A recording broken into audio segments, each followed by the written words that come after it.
Nazanin Zaghari-Ratcliffe hugs her daughter for the first time since she was detained in Iran 6 years ago. There you go, that is the look of love. It is 6 o'clock on the 17th of March. It is a Thursday. It is also Irish National Day, St. Patrick's Day.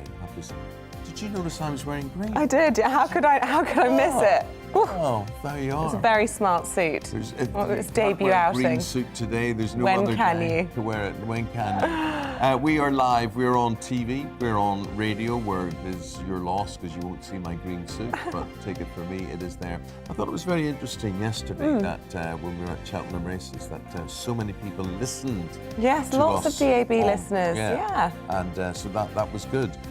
So to everybody listening and everybody watching, here's what's leading the GB News this morning.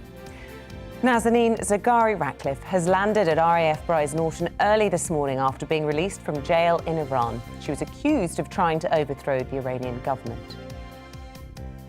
In Ukraine, as the siege of Mariupol continues, people are trapped under rubble after a theatre where hundreds were sheltering was hit by Russian bombs. Satellite imagery has revealed the word children was written on the ground outside. In a rambling address yesterday, Vladimir Putin claimed that the West was trying to cancel Russia. It comes as his foreign minister signals optimism in the peace talks with Ukraine. Also coming up, the online safety bill is published today. It will impose a duty of care on tech firms to protect users from harmful content and fake news. We'll speak to a father who says it doesn't go far enough. So we want to hear from you, as always, this morning. What are you doing today? You celebrating St. Patrick's Day? Get involved in all of our discussions, as always, by emailing gbviews@gbnews.uk or tweet us at gbnews.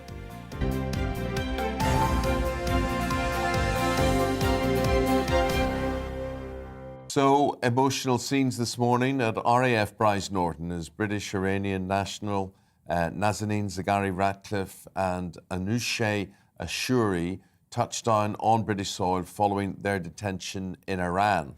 The pair were greeted by loved ones, with Nazanin hugging her daughter Gabriella for the first time in 6 years.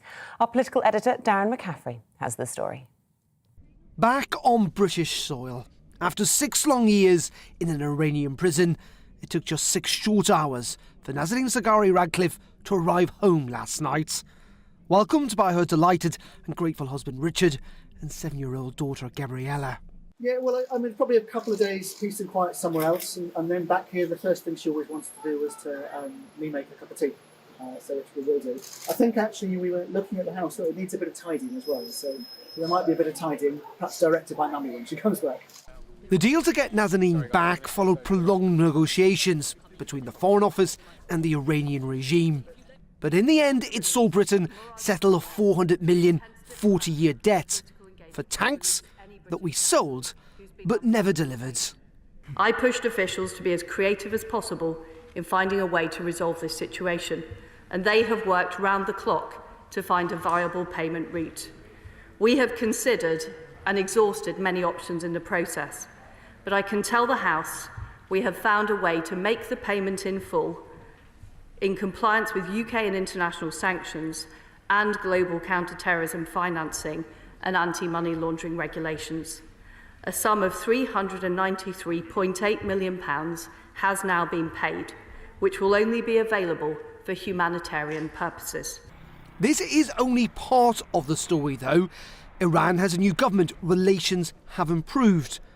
And the wider politics of Russian sanctions has meant Britain is having to look to the Middle East for her energy security. It's no coincidence that Boris Johnson is in the region this week. Iran, Qatar and Saudi Arabia may well be needed. But for Nazanin, this isn't about the wider politics, but the end of an awful nightmare. At the heart of this story is a real human tragedy, an innocent family separated now for years. And as you say, an incredibly brave family.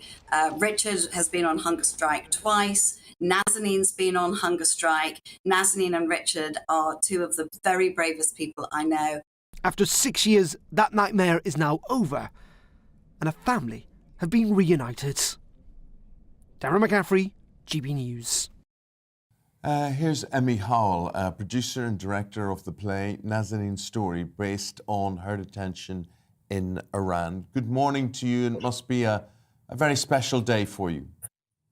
Good morning. It is indeed. It's yesterday was kind of not quite sure what we were waking up to, and then as the day progressed, the news that was coming through just got better and better. And then today, to see those photos this morning are just amazing, just so fulfilling and so beautiful to see. Yeah, and it's a story, isn't it, that we've all followed so closely for so many years now. Obviously, it had inspired you with the screenplay. Just tell us a little bit about why you decided to make a play about the story.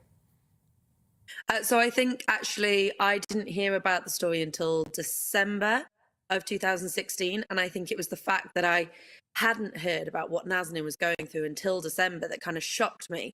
And the more I read and the more I looked into it, the more awful the story was, the awful the situation was. So I contacted Richard and said, look, I want to help. And something that I believe quite strongly is that theatre and, film and TV can reach people on a very different level to just kind of reading it in the newspaper. And I said, I want to be able to share your story and reach as many people as possible on that deeper level and connect to them and actually share her story with them at a deeper meaning. And he said afterwards, he was just kind of saying yes to whatever he could at that point. And it's kind of snowballed into a much bigger thing than I thought it could possibly be. We were invited to perform at the Houses of Parliament in 2018, which was an amazing experience to be able to share with MPs the play. And it's just to finally be able to write an ending to this story is just absolutely amazing. There has been some criticism of some of the politicians in their handling. There's been several foreign secretaries involved in it. Of course, famously, Boris Johnson was accused of being a bit undiplomatic in his language. Jeremy Hunt, Dominic Raab both failed to secure her freedom. Which MPs did you perform to? So Jeremy Hunt actually came to see a performance at the Barbican and made a very large point of coming to see that. For the Houses of Parliament, there were arranged Jeremy Hunt, Tulip Sadiq, who has just been absolutely amazing throughout this entire thing. And she was the one who helped kind of organise the Houses of Parliament performance. I'm the rest of them, it was just a range of whoever was available at the time to come and see the performance. But it was really, really inspiring to be able to perform to them. And ultimately very, very effective. Emmy, yet on that plane, 61-year-old Anousheh Assouri, how come we never heard about his story? Or what I'm really saying to you is, what was it about Nazanin's story that gripped you and brought her to public attention? I think one of the main points was the fact that Gabriella was involved, that Nazanin had travelled with her baby daughter to go and see her parents and just almost show her parents her baby daughter, that proud thing you have where you want to share with your parents, and they'd just gone on a family holiday. And the baby daughter had been taken away from Nazanin, and then Nazanin had, for the first few weeks, had disappeared. We didn't know where she was. And then the baby daughter was kept there, and Richard wasn't able to have his daughter back. Gabriella only came back, I believe it was 2021. Before then, Richard hadn't been able to see her, hadn't spent time with her, and she finally got to meet her father. And now they finally get to be a family again. I think that was a huge part of what really connected just kind of general people to this story, because it was a family. That was the main point. They ripped a family apart quite literally, and they've done that with all the other cases as well. But I think because there was a baby daughter involved physically there, with the guards pulling her out of her mother's arms, it was just atrocious. And then Richard, one of the other things was incredibly public from day one. He was very strong with, I'm going to shed as much light as I can on this. whereas other families have been a little Do you bit, think, more hesitant. Emmy, because- they've got to be completely transparent and actually disprove any accusation that she may just have been a spy? I think it's very tricky. I don't think there's actually a set rules that you can follow in this situation. And I think every family going through this, because there have been several and there still are, they're doing the best they can. And Richard's policy was different to other people's, and his was to be as clear and as obvious as he possibly could with the information and try and make sure nothing was hidden away. But it's a really tricky situation that you don't know what to do. And I think everyone's doing the best they can in the situation. But Richard's policy was get it out and get people to hear it. And people did. People did listen to her story. Emmy Howell, as you say, a third British national was released from prison but hasn't been able to leave the country. That was Murad Tarbaz. No doubt that story will now be very much in the highlights. And it sounds to me like you might have to rewrite the end of your play now. A little bit of a happy ending. Lovely to speak to you this morning. Finally. Yeah. Thank you. Thank you. Bye-bye. Thank you very much indeed. With the time at 11 minutes past 6, here's what else is in the news today. A third of people on universal credit haven't been able to afford to heat their homes for more than 4 days over the last month. The food bank charity, the Trussell Trust, say some are turning their fridges off and a third have had to go without food to save money. The government is promising to stop Russian oligarchs from using British courts to silence critics. Boris Johnson has announced a series of reforms to protect against lawfare by super-rich elites trying to stop the press exposing wrongdoings. Beavers are being brought back to London for the first time in more than 400 years in an attempt to restore river habitats and to reduce the risk of flooding. Enfield Council and Capel Manor College are releasing a 2-year-old male and female into a specially designed enclosure. After 2 years, St Patrick's Day celebrations are set to make a comeback. Cities, towns and villages across Ireland, and should we say not just across Ireland, but often in England where there are Irish communities, will hold St Patrick's Day parties after the COVID-19 restrictions have finally been eased. Up to 4,000 people are expected to attend a parade in Dublin after it was cancelled for 2 successive years.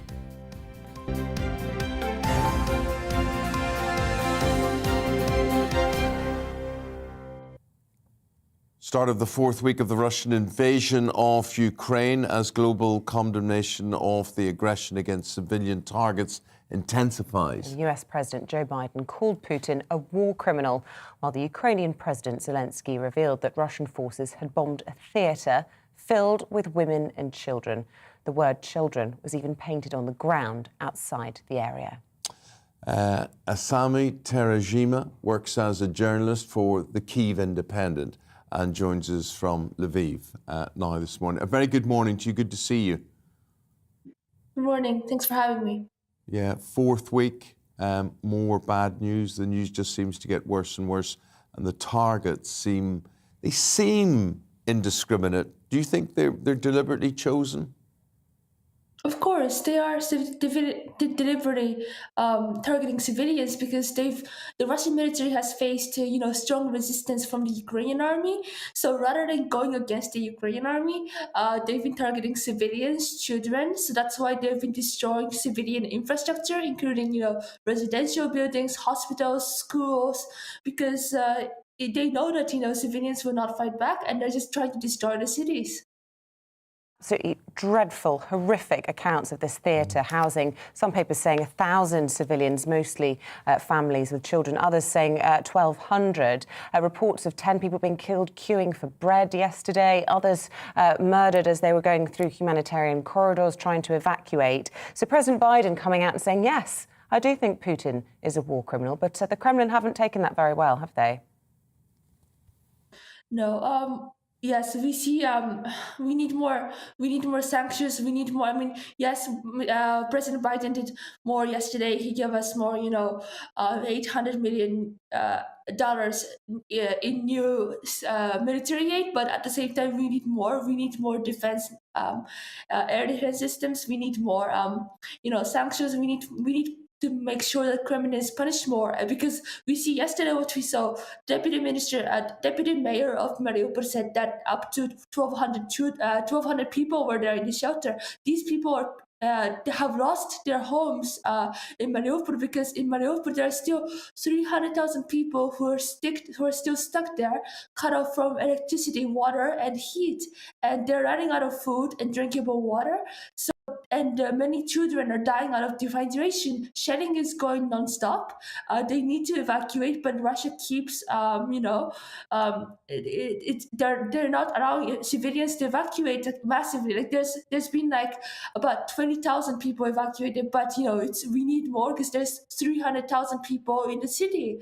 So we are really running out of time, because if there's no massive, breakthrough made in the next few days, then thousands of people in Mariupol are going to die. Yeah. Sami, you tell me all that factually and passionately as well, and yet this response from the Kremlin, they rage over unforgivable remarks that their president would be considered a war criminal. It beggars belief, doesn't it? I would ask Kremlin to look at all the atrocities that they're causing, all the war crimes, all the hostilities that they're, causing in Ukraine. If you just even have a look at all the videos, or maybe a picture even of what they're doing here, all the airstrikes, all the shelling, and all the children being, killed, and they're crying because their mothers many of them have also lost their mothers and fathers, and many old people, and just everyone. They're targeting anyone like indiscriminately, and this is very visible if you follow the news what's happening in Ukraine. So this is the Kremlin. The Kremlin is trying to protect themselves, but it's not working, because everyone in the whole world knows what's happening, and we're all and all the journalists here, we're all making sure that the world witnesses all the war crimes that Russia is doing here. Let's end on a note of hope, shall we? Sergei Lavrov, who hasn't been known necessarily for being very hopeful throughout all of this, indicating that peace talks were making progress. Yes. Ukraine side, it was also reported yesterday that yes, there was a progress between Ukraine and Russia during the peace talks, but we are also very worried, because Financial Times published this 15-point, peace talk. They were like some kind of. There was some, Ukraine had to say, denounce its interest to join NATO, and there were several, things that Ukraine had to do in order to secure this, to have the security guarantees, and for Russian troops to be withdrawn from the Ukrainian territory. So we're not sure what to think of it yet, because yes, Ukrainian side. There's been reports that Ukraine side have also said that there has been some progress, but at the same time we're just worried, because we can never trust Russia. And as you can see from what happened in 2000, the Minsk agreements that we signed with Russia in 2014, 2015, they didn't work. So, and we can never trust Russia. And how can we trust a war criminal like Putin?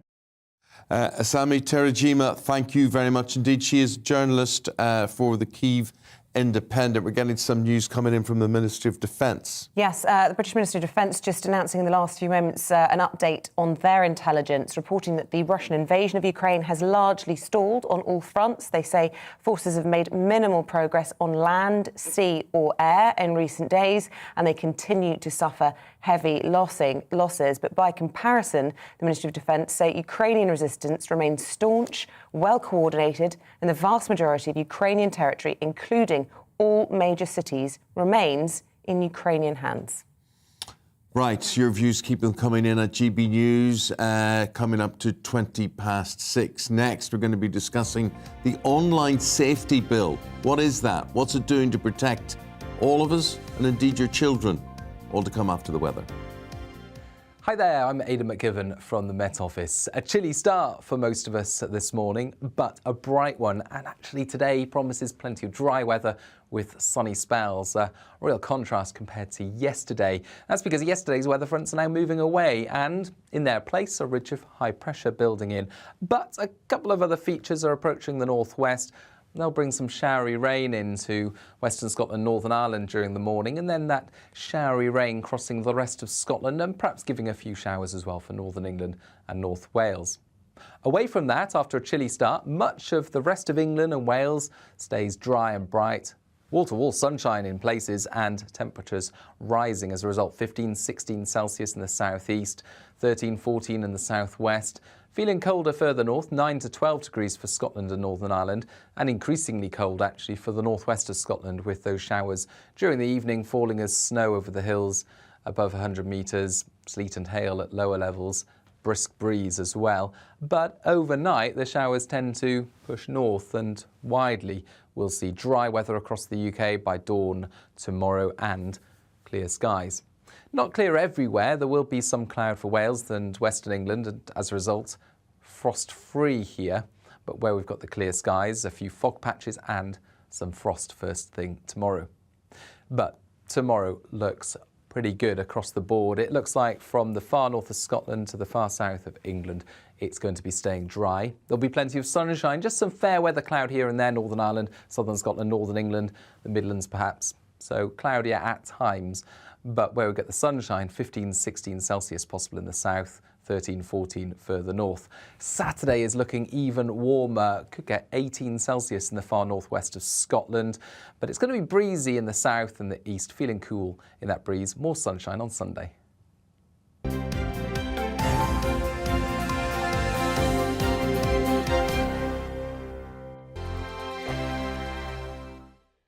GB News is the UK's home of discussion and debate from all perspectives. To stay up to date on the latest stories, make sure that you subscribe to the GB News channel right here on YouTube. You can watch us live 24/7 across the whole world. You can also check out exclusive content and catch up on previous episodes of your favourite shows. Every day, we ask the questions that you'd ask, so why not add your voice to the conversation in the comments section? Don't forget to subscribe. We are GB News, Britain's news channel. Every night at 11 on GB News, we bring you the next day's stories the day before. Basically like time travel. If it's a big story, we'll cover it, guaranteed. But we'll also have some fun along the way. Big opinions, big laughs. Sometimes big hair. This is Headliners, the paper review show that won't send you to sleep like the others will. 11 p.m, 7 nights a week. Join us.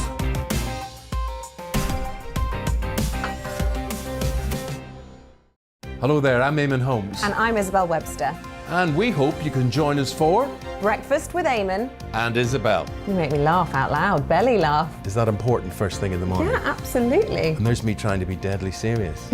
News is a serious business. Yeah, I have to rein you in sometimes. Well, it doesn't stop us laughing at it. It doesn't stop us having an opinion on what's going on. Yeah. And it certainly will not stop us reflecting what you think. Weekdays from 6 to 9:30 on GB News. I'm Dan Wootton. Join me Monday to Thursday from 9 to 11 for the feistiest and most fun news debate on TV, where free speech reigns. I'll bring you a sharp take on the day's biggest stories, bombshell newsmaker interviews, and A-list guests. And I guarantee you, no spin, no bias, no censorship, and no reason to go to bed. That's Dan Wootton Tonight, Monday to Thursdays from 9 on GB News.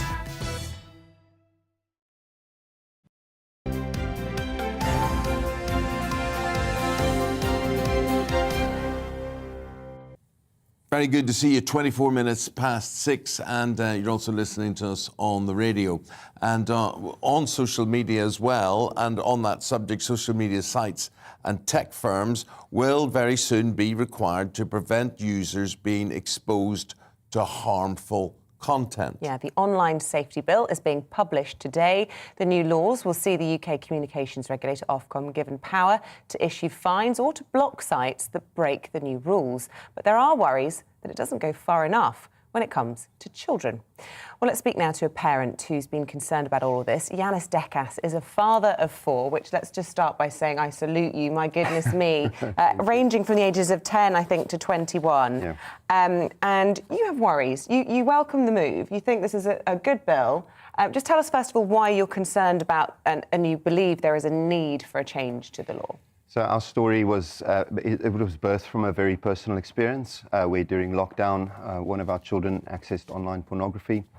We had a phone call from the school. It was unfortunately on his school device. And so it put us as a family into obviously a huge spin with lots of consequences, lots of discussions, lots of difficult discussions. I remember actually coming back from central London on the train one day reading, now this is a number of years ago, that there would be a law that would require age verification for children to access commercial pornographic websites. And I thought to myself as a father, this is a really great thing. I'm excited about this, only to discover when we had this deeply personal experience that this law was never enforced. And that set us on a path of action to actually see what we as a family could do in this regard. So I'm very delighted about the announcement today and the fact that this is moving forward. But I am deeply concerned about timescales and the way that affects and actually leaves children. Meaning how long this will take to actually come about, and how long do you think?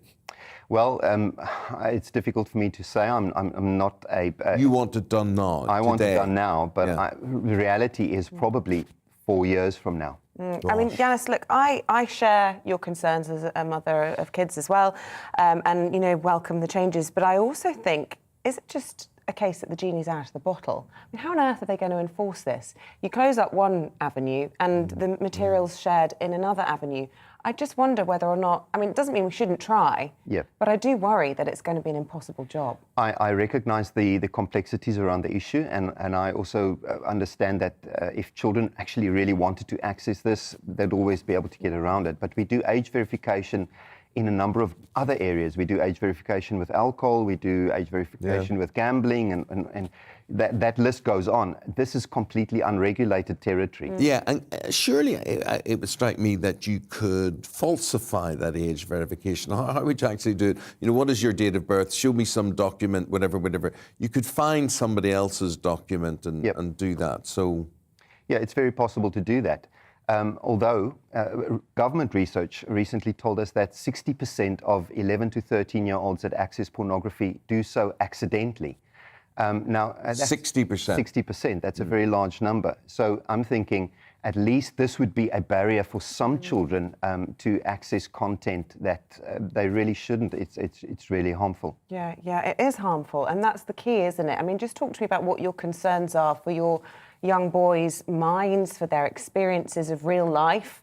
You know, what are the harms that you're worried about? Again, well, just on the personal experience we had in our home, the change in behaviour that we saw in our son. He's an outgoing. Suddenly there was a level of anger. There was peer conflict with his siblings.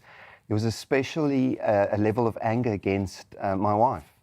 And we noticed this change in behaviour was such a stark change that we recognised immediately something was wrong. We thought it was, you know, COVID and the fact that he was at home and the loss of friends and everything else, until we had this phone call from the school. And we then realised that due stress that this had actually put him under. That's only one of the things I think that children go through. Research shows that this obviously puts a lot of strain and actually brings things into children's lives which are difficult to cope with. It objectifies women in a way that I would not like my boys to think of. And once seen can't be erased. Can't be erased. You know, I want my children to grow up in an environment where honour and respect and consent in terms of intimacy is something that is respected and understood in a way that, you know, that I think brings life. I mean, just normal parameters. Yeah. I mean, it's just not asking for the moon on a stick, is it? It's just the stuff that we had growing up. But this bill doesn't just tackle pornography, it's also addressing things like sharing of harmful content, whether it be in terms of eating disorders or suicide. It is a huge problem at the moment, as you say, totally unregulated area. And it is the young that are paying the price for it time and again, isn't it? Yeah. I'm very glad about the online harms bill in the sense of the comprehensive scope. It is going to be Interesting to see how a lot of this will be enforced. But I do think, having heard, after the case initially broke and this discussion has been going on over the last few months, hearing the real stories from real people that we've had contact with, people that have emailed us, called us, the narrative that has changed next to the sports field, discussions with parents about how do you protect your children moving to, if this has happened in our house, how do you deal with this? I'm very glad that this is happening. Obviously, our legal team that is involved in the case will have to really put forward what the implications of this will be. The case being this judicial review that you've launched. So we brought a judicial review forward based on the Digital Economies Act that was passed a number of years ago and was never enforced by the government. So I'm hoping on this occasion that this will actually get enforced. Well, good for you. Yeah, fantastic, Yanis Dekis. Thank you. We await, but as you say, quite horrifying to think 4 years. That could take 4 years. What do you think about Yanis's crusade on this one? He's a father of 4. Have you had experience of this? Have you got ideas how to solve all of this? Tweet us at GBNews. Coming up, we'll be taking a quick break, and after that, we're going through the papers today with Dawn Neeson and David Wooding. But before that, we've got a forecast. Not sure if we've got a forecast coming up. No forecast. That's a little bit later on. Quick break. See you in a mo.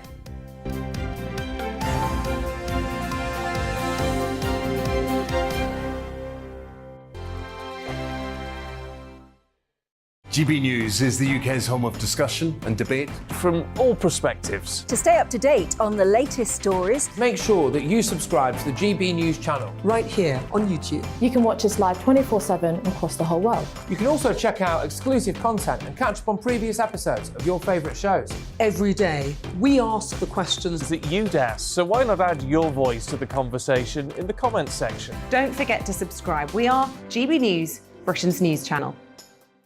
Every night at 11 on GB News, we bring you the next day's stories the day before. It's basically like time travel. If it's a big story, we'll cover it, guaranteed. But we'll also have some fun along the way. Big opinions, big laughs. Sometimes big hair.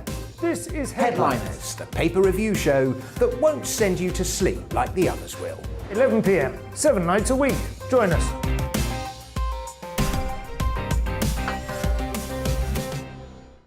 Hello there, I'm Eamonn Holmes. And I'm Isabel Webster. And we hope you can join us for Breakfast with Eamonn and Isabel. You make me laugh out loud, belly laugh. Is that important first thing in the morning? Yeah, absolutely. And there's me trying to be deadly serious. News is a serious business. Yeah, I have to rein you in sometimes. Well, it doesn't stop us laughing at it. It doesn't stop us having an opinion on what's going on. Yeah. And it certainly will not stop us reflecting what you think. Weekdays from 6 to 9:30 on GB News. I'm Dan Wootton. Join me Monday to Thursday from 9 to 11 for the feistiest and most fun news debate on TV, where free speech reigns. I'll bring you a sharp take on the day's biggest stories, bombshell newsmaker interviews, and A-list guests. And I guarantee you, no spin, no bias, no censorship, and no reason to go to bed. That's Dan Wootton tonight, Monday to Thursdays from 9 on GB News.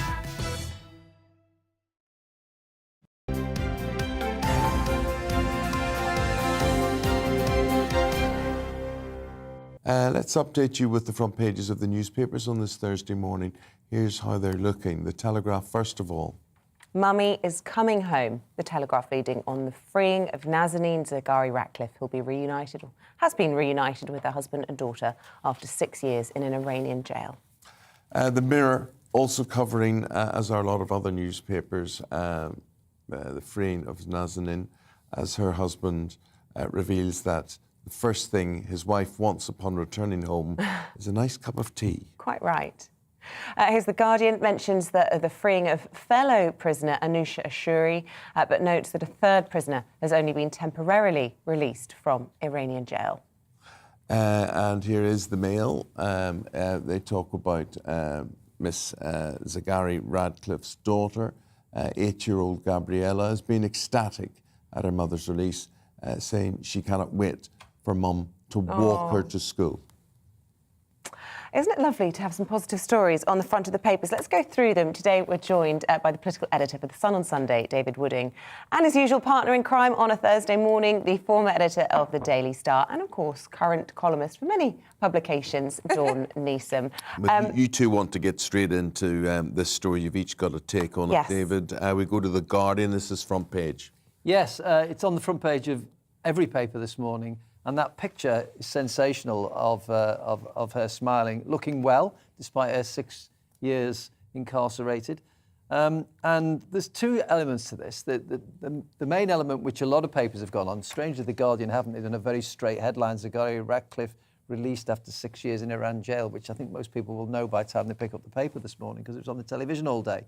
But the other papers have gone for put the kettle on, I want my mum to take me to school, and all the human elements. So there's that side of the story about how they rebuild their lives. I mean, little girl Gabriella was probably only just walking when her mother was taken away, and now she'll be she's at school. So there's a lot of rebuilding to do there. The other side of it, of course, is the political side. This is real politics, because we've done a deal with a gangster regime with nuclear ambitions. We've paid them 400 million quid. And some people find that sticks in the craw a little bit. And at the same time that this woman was being released, Boris Johnson, the Prime Minister, was with another regime. He was in Saudi Arabia, who are sworn enemies of Iran, doing a deal to get some oil. So, David, I mean, Liz Truss in the Foreign Office, she was at pains to try and ensure we didn't report this as a ransom being paid by the British government for the release of prisoners. That being said, I mean, it was sort of paying off a bill that we owed from the 70s. 1970s. The question, I suppose, is why now we've suddenly decided to pay off a bill we've owed for decades? Well, there's a number of reasons that play into this. I mean, the sanctions imposed were the United States and the European Union, which we were a part of at the time. And, of course, we're not in the EU now. The United States have given us the nod, and it's been seen as a debt repaid. Of course, what happened with these chieftain tanks that were sold to the old Shah of Iran, the revolutionaries who took over the country say, you still owe us that money. So, that's what well, it also raises a question, Dawn. What if Ms. Zaghari-Ratcliffe was a spy and there's some deal being done here? Everybody accepts the government says, oh, she's not a spy. They're not going to say, especially while she was in Iran, oh, actually, yes, that's, she's one of our best out there. And I'm not saying the woman is, and this has been strenuously denied, of course, least of all by her family. But well, I mean, there is always a but, and will we ever really know? But I mean, you also have to think that this the money that has been paid is also partly to save Boris's skin as well, isn't it? But the negotiations have been going on for 6 years, which is curious timing given the whole Brexit thing happening at that time as well. But I mean, I wanted to concentrate on the human side of it, regardless of what her background actually is, and Boris saying that she was training journalists, which condemned her, in theory, to even further time out there. But the reason I picked them out is because they are such lovely stories, lovely pictures. Her with Gabriella, Richard, her husband, who has campaigned tirelessly. I mean, the strength of this family is But let me ask you, there are other people detained. There are other people with the same accusations against them, not only in Iran, but around the world. The man who came back in the flight with her. Of course. Whose name I don't even know. Anusha right. Ansari. Yes, but it's the fact that it was a woman who had her baby that was with her, forcibly removed from her. She spent long periods of jail where she was on hunger strike. Her conditions were terrible. She wasn't able to contact home. All of that horror. Yeah. And to now see them together. I don't know if people saw the footage of them being reunited at RAF Brize Norton last night. Unfortunately, the camera who was filming it just missed the actual moment. Absolutely. But you can hear the sobs. Yeah. And I was listening to it in makeup this morning and I cried. Yeah, we haven't got the sound, which is a shame. I wish we could play the sound on that. I will try and sort that out for you. And you know what? I think it's incredibly moving. You know, that is particularly touching, and this might be a girly, emotional thing, but the fact that she's wearing Ukrainian colours as well. I'm so glad you mentioned that. I asked the newsroom, is this a statement? And they said, no, it's not really blue, it's grey. It's a statement, isn't it? Of course it's a statement. Do you think you and I are making a statement about Yes! Happy St. Patrick's Day. Green today? There you go. There's the shot. OK, so it's the human side to it that's really... And I love the fact that Richard, who went on that horrible hunger strike, and you could see, how ill he was looking. But one of the things he goes, well, better go home and tidy up. Because you can imagine every husband everywhere saying that, going, oh, my God, 6 years of mess. I've put that up. So true. Yeah, she's going to come home and cry. The third element of this story, which we've just missed out, with the geopolitics, we also did the human side, is the drama of when she was taken to the airport. I mean, it's an astonishing story how they took her to the airport, then they held her again, then they questioned her, then they were bullying her, and her husband saying he didn't know she was actually out until the plane you wouldn't believe wheels it, were up. you? And that's happened so many times. Yeah, there's been a lot of false dawns for them. 6 years of that she's injured. So this is yesterday you're talking about? Yeah. And, sorry, they still haven't made up their mind. They question her again. And the deal's been done, 400 million handed over. It's just a form of the torture, isn't it? It's just the mental torment. She's a hostage, wasn't she? Yeah. Right. David, Ukraine, the situation there, and, another round of peace talks. Where are they getting to? This is Financial Times front page. Yes, it's a glimmer of hope. And that's as far as we can put it, really, that there may be a chance, a chink in the armour of Russia, and that they may be able to come to a deal. It's all about, it all follows on from President Zelensky saying the other day that he's willing to reject the idea of joining NATO. There's a 15-point plan being thrashed out between both sides. The big sticking point will probably be Vladimir Putin, because he seems to be more and more erratic. But the two sticking points seem to be, well, it's agreed that they might not join NATO, but the West has given a lot of support and a lot of comfort and protection to Ukraine. So they've got to convince Russia that they won't be joining any defence treaties in that sense. The other thing, of course, is Putin, whether he accepts it. I mean, the big obstacle there is that these other places, Crimea and Donetsk, he'll want to keep them as Russia, and Ukraine will want them back. The thing that worries me about this story, David, is the fact that that Russia want our withdrawal. If Kiev declares neutrality and accepts limits on its armed forces, who is monitoring those limits on the armed forces? Oh, Russia. So really, how much freedom do they actually have in this? And Dawn, that ties in perfectly to the story you've chosen in the Express about this erratic rant that Putin went on yesterday. I mean, really chilling, to be honest. I watched it and I listened to it, and I saw your tweet about it, and all this sort of like... the cast and sort of these people. I really couldn't work it out. Couldn't make head nor tail of it. But I mean, Putin has issued. They've analysed it for me. Thank you very much, Daily Express. Issued a chilling warning to the West and the oligarchs. Still have trouble saying that word.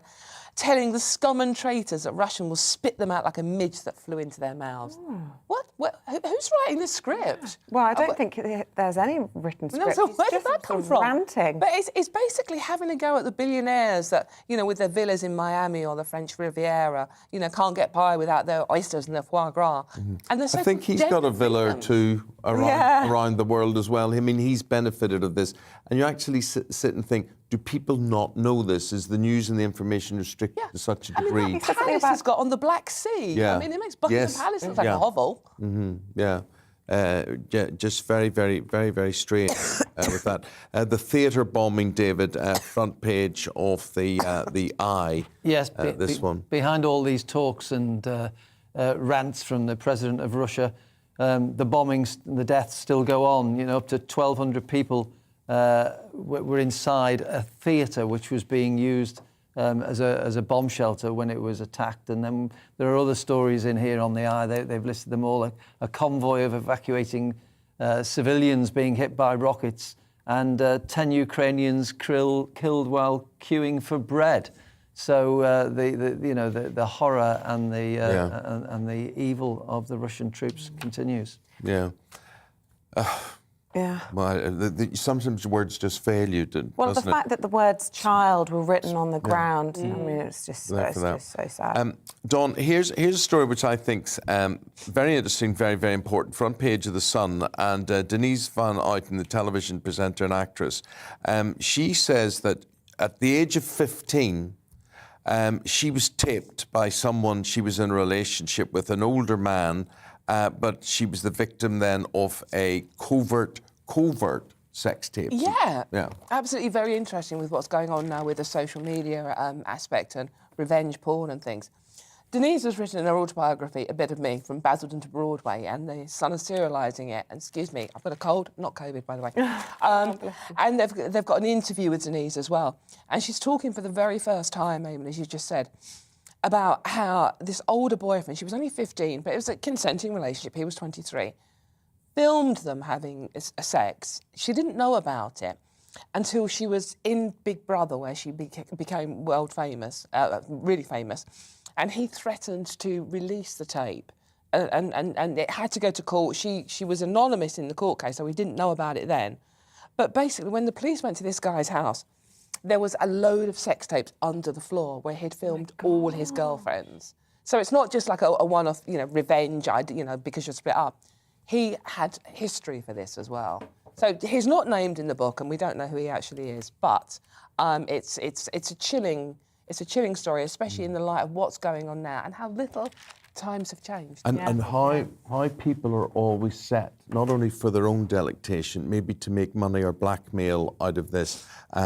Max Clifford was notorious for this. Yes. The publicist. And recently I've seen a very high-profile person in the news being taped, and you say to yourself, right, is this a business? Was this set up deliberately to see this, and then, or is it standard fare? Not that we know, but I think this is really interesting, and good on Denise on speaking. No, absolutely, really brave. And one of the reasons she's saying she's speaking out now in particular is because she's got a 12-year-old daughter, Betsy, and she wants other, young girls like her daughter to be aware. Very careful. But be very how careful. would you have known if someone was secretly filming you? There's Of course, the government have acted on this. The revenge porn, as it's now called, has become a criminal offence. So hopefully this can't happen again. But nevertheless, how much of this went on, And it's going on. And is still going. Yeah, it's still going on. Guys, really appreciate it. David and Dawn, they're going to be back in about 45 minutes' time. Hope you can join them. Right now, the time is 6:46.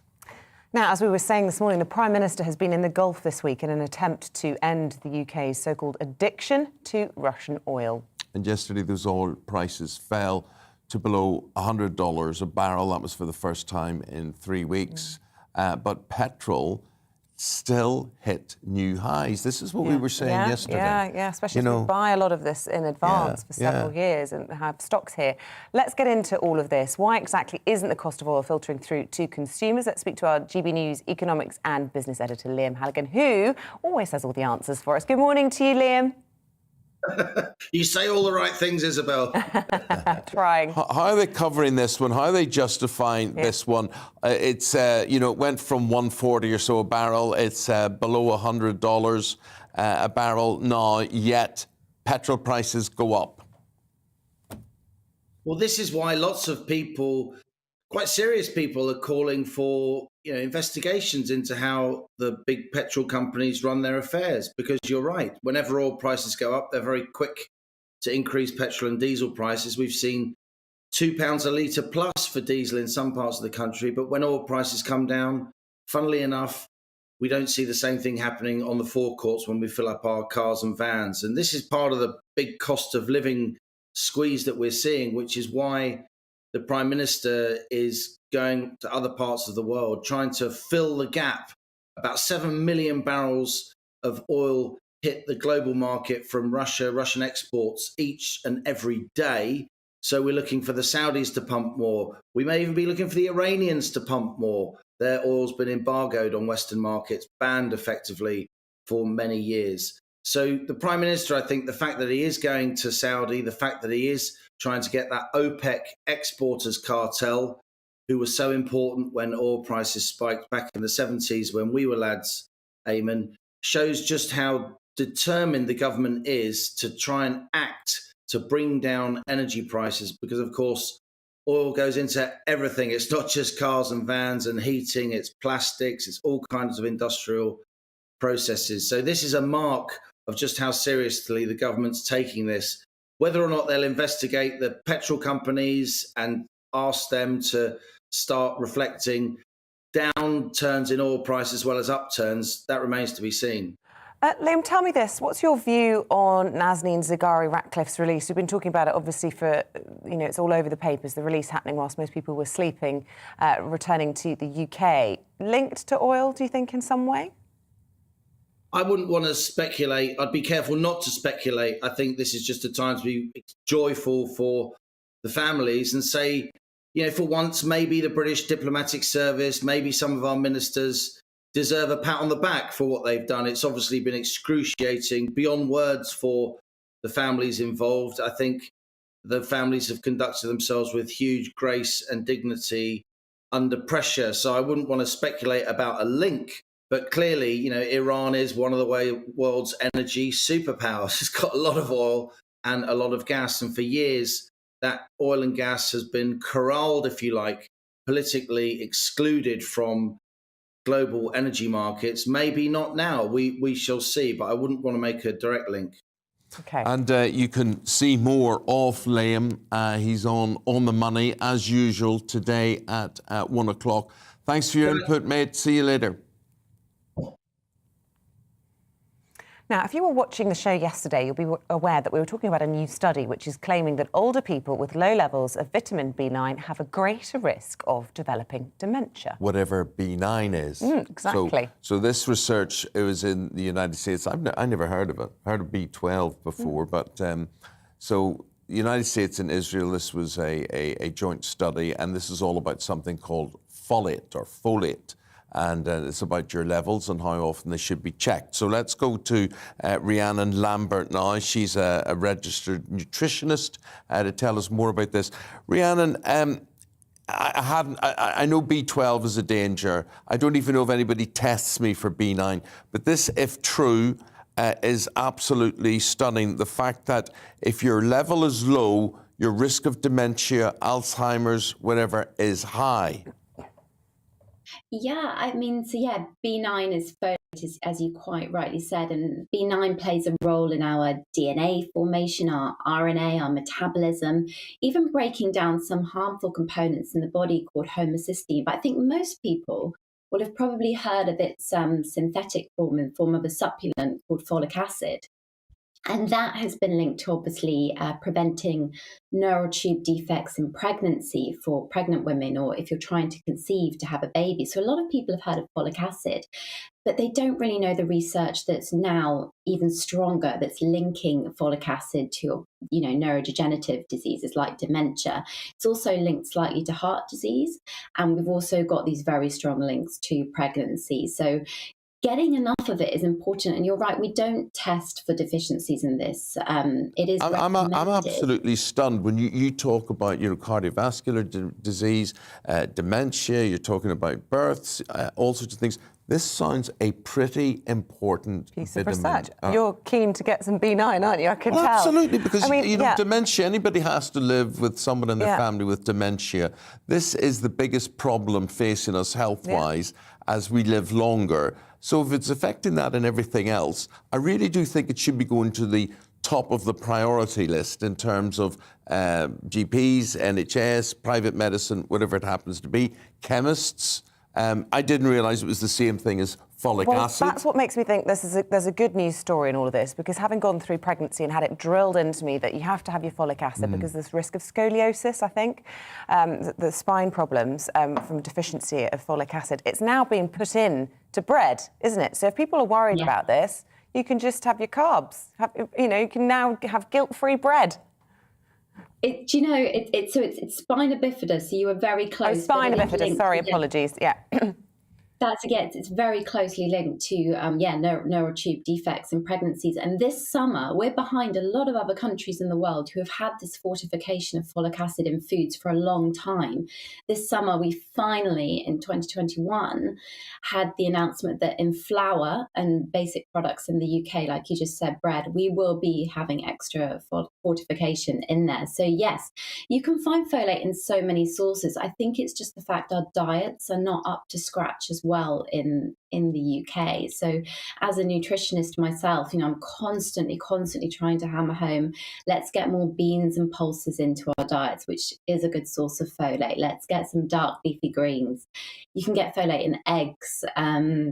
There are lots of different sources, some that aren't as popular, like seafood and liver, but ultimately fortified foods is probably a really good answer. And as Eamonn quite rightly said there as well, this is a concern, that this is really important, and it would be lovely to see people take it more seriously and help raise awareness of this key nutrient that I think a lot of people... I have this, and as you get older, you get more doctor's appointments for various things, and then they say to you, and you say, well, I knew nothing about that, whatever. And the thing is, we all should be like cars. We should go in for MOTs, and they should change our oil and do everything that they should do. Because all of these things, instead of being seen as separate, well, that's natural medicine, that's alternative medicine, this is standard medicine, this is mainstream medicine. Somebody get their act together and say, take a blood test and check for all these vitamin Ds. I mean, we were told during the pandemic, oh, none of us are getting enough of vitamin D. Well, it takes a blooming pandemic for them to tell us that. Yeah, no, I completely and utterly agree. I mean, as a nutritionist, my wish would be that everybody got access to services where they got to see people like myself, registered nutritionists, to help check up on these areas. I run my own nutrition clinic and supplement company, Nutrition Plus, and I'm a big believer in the power of food. But I think that message definitely needs to spread to a wider viewpoint there. As you've said, this impacts our mental health. It impacts our physical health. Food can be very powerful, and supplementation can fill those gaps when required. You said vitamin D.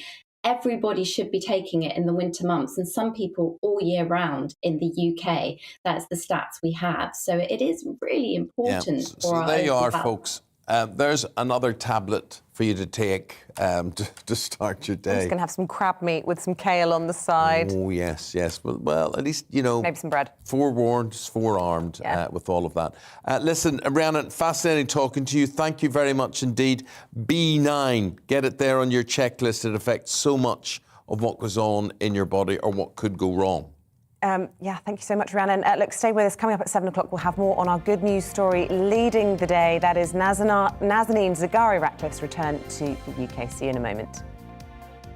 Hi there, I'm Aidan McGivern from the Met Office. A chilly start for most of us this morning, but a bright one. And actually today promises plenty of dry weather with sunny spells. A real contrast compared to yesterday. That's because yesterday's weather fronts are now moving away, and in their place a ridge of high pressure building in. But a couple of other features are approaching the northwest. They'll bring some showery rain into Western Scotland, Northern Ireland during the morning, and then that showery rain crossing the rest of Scotland and perhaps giving a few showers as well for Northern England and North Wales. Away from that, after a chilly start, much of the rest of England and Wales stays dry and bright. Wall-to-wall sunshine in places and temperatures rising as a result. 15-16 Celsius in the southeast, 13-14 in the southwest. Feeling colder further north, 9 to 12 degrees for Scotland and Northern Ireland, and increasingly cold actually for the northwest of Scotland, with those showers during the evening falling as snow over the hills above 100 metres, sleet and hail at lower levels, brisk breeze as well. But overnight the showers tend to push north, and widely we'll see dry weather across the UK by dawn tomorrow and clear skies. Not clear everywhere. There will be some cloud for Wales and Western England, and as a result, frost-free here. But where we've got the clear skies, a few fog patches and some frost first thing tomorrow. But tomorrow looks pretty good across the board. It looks like from the far north of Scotland to the far south of England, it's going to be staying dry. There'll be plenty of sunshine, just some fair weather cloud here and there, Northern Ireland, Southern Scotland, Northern England, the Midlands perhaps. So cloudier at times. But where we get the sunshine, 15-16 Celsius possible in the south, 13-14 further north. Saturday is looking even warmer. Could get 18 Celsius in the far northwest of Scotland. But it's going to be breezy in the south and the east, feeling cool in that breeze. More sunshine on Sunday.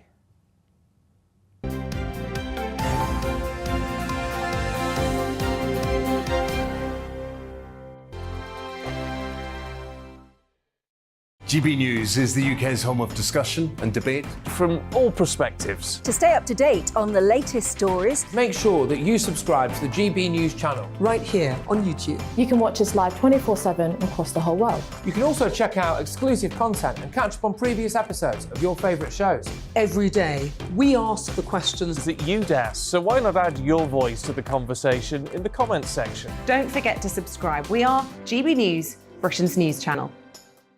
Every night at 11 on GB News, we bring you the next day's stories the day before. It's basically like time travel. If it's a big story, we'll cover it, guaranteed. But we'll also have some fun along the way. Big opinions, big laughs. Sometimes big hair. This is Headliners, the paper review show that won't send you to sleep like the others will. 11 p.m, 7 nights a week. Join us.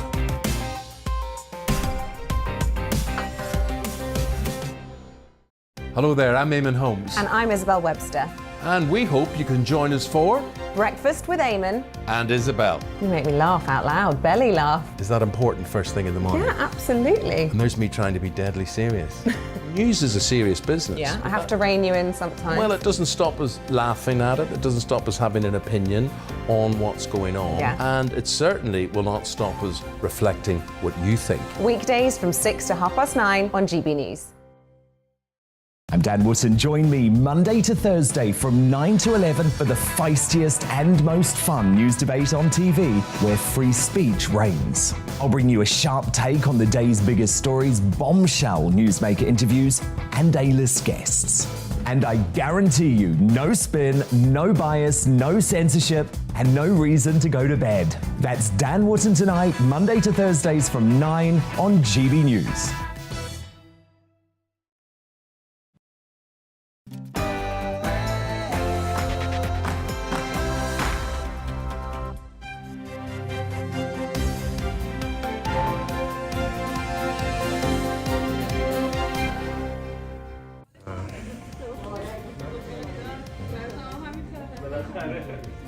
Zaghari-Ratcliffe hugs her daughter for the first time since she was detained in Iran 6 years ago. Good morning. It is 7:01 on St Patrick's Day, of course, the 17th of March. This is Breakfast on GB News with our very Irish and greenly dressed Eamonn Holmes and me, What an Isabel. accident. What an accident. accident. What a That coincidence. Just coincidence there with that one. Well, on this, the National Patron Saint of Ireland Day, we're live, we're on TV, we're on radio, we're online, we're practically everywhere. And here's what's leading the news this morning. So Zaghari-Ratcliffe has landed at RAF Bryce Norton early this morning after being released from jail in Iran. She was accused of trying to overthrow the Iranian government in trumped-up charges. We'll be speaking to the woman who spent 3 years as a prisoner in Iran, who says the regime there continues to make unjust arrests. Meanwhile, in Ukraine, as the siege of Mariupol continues, people are trapped under rubble after a theatre where hundreds were sheltering was hit by Russian bombs. Satellite imagery shows the word children written on the ground outside. In the last hour, the Ministry of Defence has said Russia's invasion of Ukraine has largely stalled on all fronts. They say the Ukrainian resistance remains staunch and well coordinated as Russian forces suffer heavy losses. The online safety bill is published today. It'll impose a duty of care on tech firms to protect users from harmful content and fake news. We'll ask the Shadow Culture Minister if it goes far enough.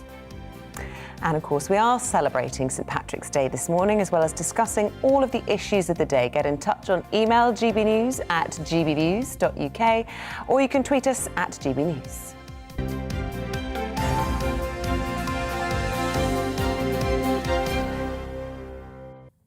So our top story this morning, and there were emotional scenes at RAF Bryce Norton in the middle of the night as the British-Iranian nationals Zaghari-Ratcliffe and Anousheh Ashouri touched down on British soil following their detentions in Iran. Well, the pair were greeted by loved ones, with Nazanin hugging her daughter for the first time in 6 years. Our political editor, Darren McCaffrey, with the story. Back on British soil, after 6 long years in an Iranian prison, it took just 6 short hours for Zaghari-Ratcliffe to arrive home last night. welcomed by her delighted and grateful husband Richard and 7-year-old daughter Gabriella. Yeah, well, I mean, probably a couple of days peace and quiet somewhere else, and then back here, the first thing she always wanted to do was to me make a cup of tea, so which we will do. I think actually we were looking at the house, so it needs a bit of tidying as well, so there might be a bit of tidying, perhaps directed by Mummy when she comes back. The deal to get Nazanin back followed prolonged negotiations between the Foreign Office and the Iranian regime. But in the end, it saw Britain settle a $400 million 40-year debt for tanks that we sold but never delivered. I pushed officials to be as creative as possible in finding a way to resolve this situation, and they have worked round the clock to find a viable payment route. We have considered and exhausted many options in the process, but I can tell the House we have found a way to make the payment in full, in compliance with UK and international sanctions and global counter-terrorism financing and anti-money laundering regulations. A sum of £393.8 million has now been paid, which will only be available for humanitarian purposes. This is only part of the story, though. Iran has a new government, relations have improved. And the wider politics of Russian sanctions has meant Britain is having to look to the Middle East for her energy security. It's no coincidence that Boris Johnson is in the region this week. Iran, Qatar and Saudi Arabia may well be needed. But for Nazanin, this isn't about the wider politics, but the end of an awful nightmare. At the heart of this story is a real human tragedy, an innocent family separated now for years. And as you say, an incredibly brave family. Richard has been on hunger strike twice. Nazanin's been on hunger strike. Nazanin and Richard are two of the very bravest people I know. After 6 years, that nightmare is now over, and a family have been reunited. Darren McCaffrey, GB News. Let's now speak to Shiva Mahboobi. Shiva is a spokeswoman for the campaign to free political prisoners in Iran, and she knows all about it because she was imprisoned there for 3 years for your work. Shiva, could you explain to people your work, your backstory? And the reason I want to get that out there, because Anusha Asuri as well, never heard of him, didn't know anything about the man's plight. And I'm just wondering how many Anushas are out there. Yes, good morning to all of you. Yes, you raised a brilliant point, actually. How many others are there that we don't know their names? I was a prisoner when I was 16 years old and spent around 3.5 years in prison, being tortured physically, psychologically. Many of my teenage friends got executed and even raped before execution.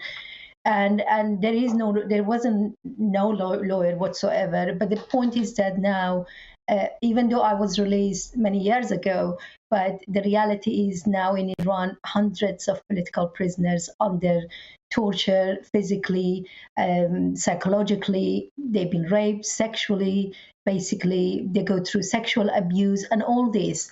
And we don't know their name. You're absolutely right. Like someone like Anusha Ashuri, or if I may add 2 more people, one of them specifically, Mehran Rauf, who is a dual national, a British Iranian, who are currently in prison, the labor activist, and also Murad Tahbaz, who is an environmentalist, who is on furlough. I think the foreign minister said that on furlough temporarily.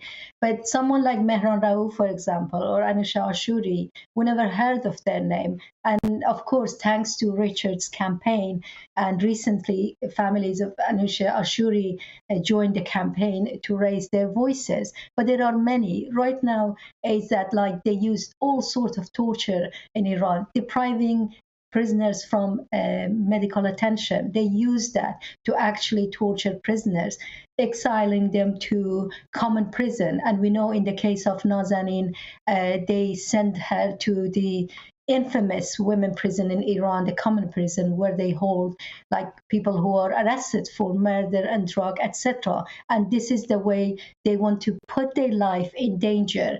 And the problem is like this arrest is not just for people in Iran. And we know that as two of them, amazing news that they reached home. And we're really glad about it. We get many reports received by Campaign to Free Political Prisoners that there are many torture, like solitary confinement. Like myself at the time, I was in solitary confinement for 7 months in one occasion. And we know that this is a common psychological and physical torture, in fact. And right now we see that not just people in Iran in danger, actually many dual citizens are arrested.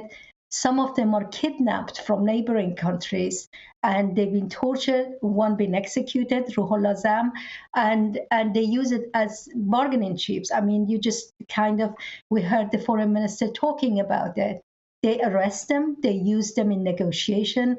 And although I'm extremely happy that Nazanin and Anusha are here because their family went through hell, and I don't think they have believed it yet. None of us believe it, especially their family. But the hostage-taking policy of Islamic regime won't stop. And we know that now we have many dual citizens that they are in prison. They use them in negotiation, and this needs to be stopped. And the only way that needs to be stopped is the government of especially European country that put pressure on the regime. Current president of the Islamic regime has committed crime against humanity. In 80s ordered the execution of more than 5,000 political prisoners. Right now we have a person committed the biggest crime against humanity and it's power. amazing. And the question It's is amazing, what Boris Johnson does about it. It's amazing talking to you. I mean, you're talking to us. You've lived this. You've been through this. It's so obvious. It hurts. You're committed to this. But we've got to do an interview with you rather than you just talking there all the time. We got so much out of listening to you there and what you were saying. So much insight. But let me ask you this: mud sticks. Right, so the Iranians say Nazanin's a spy. Could she have been a spy? I mean, these people are not even political. They're not even activists. They had no clue. Anusha Ashuri was living in Iran. And Nazanin went to see her family. None of these people are spy. And they do that to put a charge on them. They have an excuse. They're not even political. They had no clue. Imagine your family living in another country and you get arrested. And let me tell you this, it's not just Iranian. If you or your colleague tomorrow go as a tourist to Iran, you have no clue what's going to happen. They might actually arrest you and put you in prison and give you the charge of espionage. So that's not true. Well, let's not visit there, I'd be saying. Charges. Yeah. Look, we have to leave it there. Shiva Mahboubi from the Campaign to Free Political Prisoners in Iran. Thanks for telling us your story and for coming I hope we get you back on again, Shiva, because it's really fascinating getting that insight. And I think now we might be a bit more free to talk now that Nazanin is no longer there. But then all these other people, as you say, just simply used as bargaining chips. But your point is, if you were British or if you were Western, stay out of Iran, would it be not worth the risk? I think stay out of Iran and also support people in Iran, pressure the regime in Iran. People in Iran do not want this regime, but they need international solidarity. They need the support from people. So we don't witness something like Nazanin and Anusha anymore, hopefully. Okay. Good luck in your work. Thanks very much for your time today. Thank you. OK, time now for a look at today's latest headlines. And the Ministry of Defence has announced this morning the Russian invasion of Ukraine's largely stalled on all fronts. It is in the latest intelligence update that the Ministry of Defence has said Russian forces have made minimal progress and continue to suffer heavy losses. Joe Biden has called his Russian counterpart, Vladimir Putin, a war criminal for the first time. The Kremlin says the comments are unacceptable and unforgivable. President Putin has called for a self-purification of Russia to rid his country of anyone who questions the invasion, calling them traitors. This comes as America agrees to send $1 billion worth of security support to Ukraine, including anti-aircraft systems. In other news, women should be able to continue to access abortion care at home. That's according to the House of Lords, who've overturned a government plan to end the service. The Health Secretary Sajid Javid says it was introduced as a temporary measure during the first COVID lockdown, but peers argue removing the choice represents a rollback of women's rights.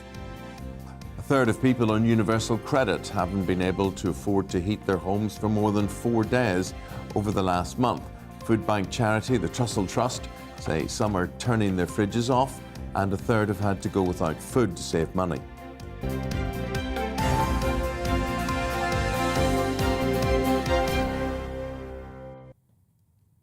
Now, despite optimism around peace talks between Ukraine and Russia, Ukrainian cities are still being bombarded. So is a peace agreement realistic?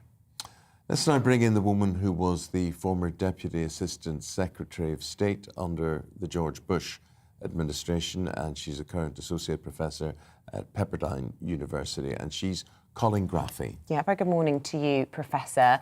A really moving address by President Zelensky to Congress in the States yesterday, most of which was broadcast in Ukrainian, but he finished that speech with a few words in English. How powerful do you think that address was, and what was the reaction from the congressmen and women? It was amazingly powerful. It was a historic event. This has never happened before, to have both houses of Congress there to hear a president who's under siege in the capital of another country.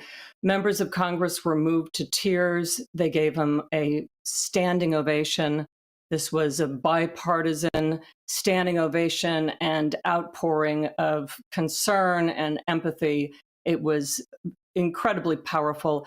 And Zelensky is admired throughout the world now. His name will be remembered for 1,000 years. The courage to stand up against a superpower, to stay in Ukraine, first of all, with his family, and then to rally the entire country and frankly, the entire world on behalf of Ukraine. It's stunning. Colin, what way does America come out of this and move on, and the interest in Ukraine? What lessons have been learnt that, certain things won't be repeated again? Well, this story is not finished yet. We've got a long way to go, and the outcome is absolutely vital. Do we allow Russia to take and possess and occupy Ukraine? He will then be on the border of major NATO countries. He will be a thorn in the side of the West, as he has been for many, many years. It will also be an indication that it is the end of the post-war era. This is an era that said that the use of force and threat of force under Article 2.4 of the United Nations Charter is over. I mean, this is something that has kept the peace for over 70 years. And he is now suggesting that you can use force to invade another country, and he doesn't even have a pretext to say that it was Article 51 self-defense. Nothing. And so he is seen as blatantly using this force, and really it's up to the international community to ensure that Putin, and it is Putin, it's clearly not Russia, as we're seeing from the protests of Russian people throughout the world. It is Putin's war, and he will be held accountable for it. And the fact that Biden called him a war criminal, I think, is completely appropriate. Professor, when you look back to your regime, the George W. Bush times, would you hold your hand up and say, you guys maybe didn't hold him accountable over certain things, or do you think you did all that you could and should have done? Well, I think everyone recognized Putin for who he was. The problem is having the political will to do something about it. For example, I remember we were just begging the EU not to allow Gazprom to have a monopoly over oil imports and to be cutting off Ukraine and to be setting up Nord Stream 2. And, the problem is that countries have to balance their need for oil. They want low energy prices. They're looking for jobs themselves. And so to get the political will of both the United States and the EU and other countries around the world was very difficult. I was there at Bucharest in 2005, the NATO summit, when George W. Bush administration was was very adamant about trying to get Georgia and Ukraine in NATO, and it was France and Germany who said, no, no, no, no, we can't poke the Russian bear. We will put him in the defense, and then we'll be in trouble. So the administration backed down and said, all right, we won't give Georgia and Ukraine NATO membership. And then what happened? In August, the Bucharest summit was in April. In August, he invaded South Ossetia and Abkhazia in Georgia. And then in 2014, Crimea and the Donbas region of Ukraine. So what we learned from this is that when you try not to provoke Putin, when you try and think that you're dealing with a rational individual, it doesn't work. He sees it as a green light, and he sees it as an invitation to try and continue and take more. Just finally, Professor, I started by asking you about that address in Congress yesterday and those final words in English. And that was when Zelensky said, you know, I'm addressing you, President Biden, not just as the leader of the world, but as, you know, being able to bring peace to the world. And I just wondered, do you think that Putin sees a weakness in him? And this isn't a partisan question. I'm just asking you, because a little bit later on in front of the cameras, when a reporter said, do you think he's a war criminal? He said, no.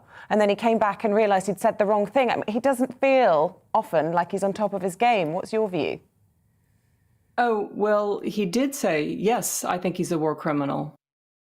Himself, he had actually walked back to the reporters and changed his answer because he'd made a mistake. Well, I did not see that, but if that is the case, part of the concern is, do you say that someone's a war criminal when the International Criminal Court has not garnered all the information and it's just an allegation at this point? And so he perhaps was hedging his bets initially because we don't have confirmed evidence through the courts, but I think then he just said, to heck with it, and let's call it what we see on TV, you don't think he it was is a war criminal. Okay, fair enough. Professor, we've got to leave it there. Professor, can you actually see us by any chance? I know you can hear us.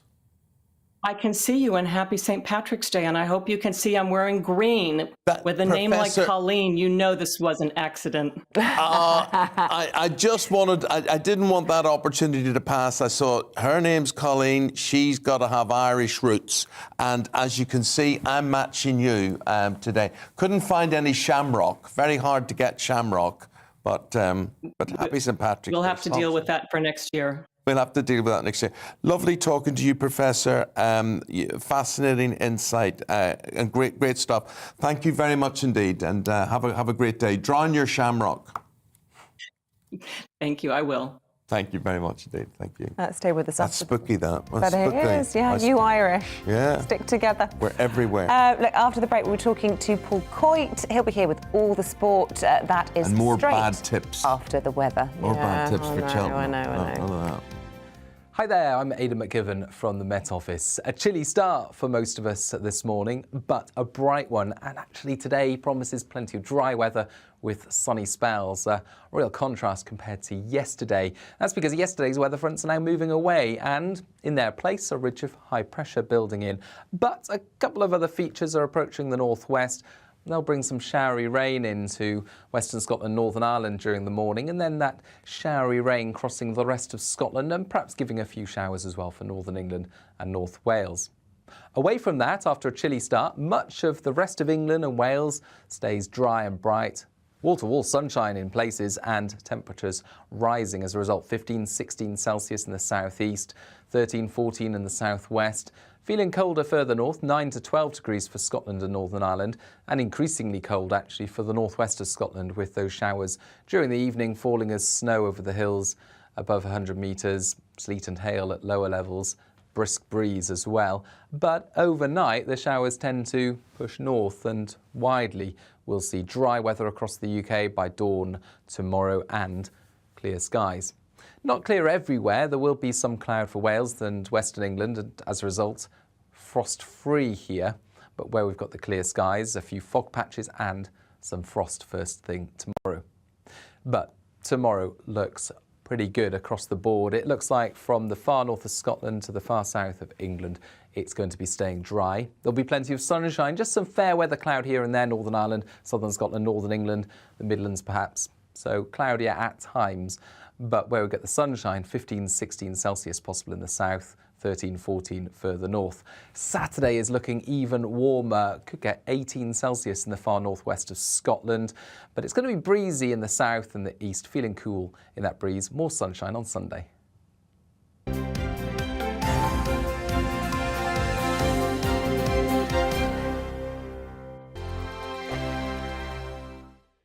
GB News is the UK's home of discussion and debate from all perspectives. To stay up to date on the latest stories, make sure that you subscribe to the GB News channel right here on YouTube. You can watch us live 24/7 across the whole world. You can also check out exclusive content and catch up on previous episodes of your favourite shows.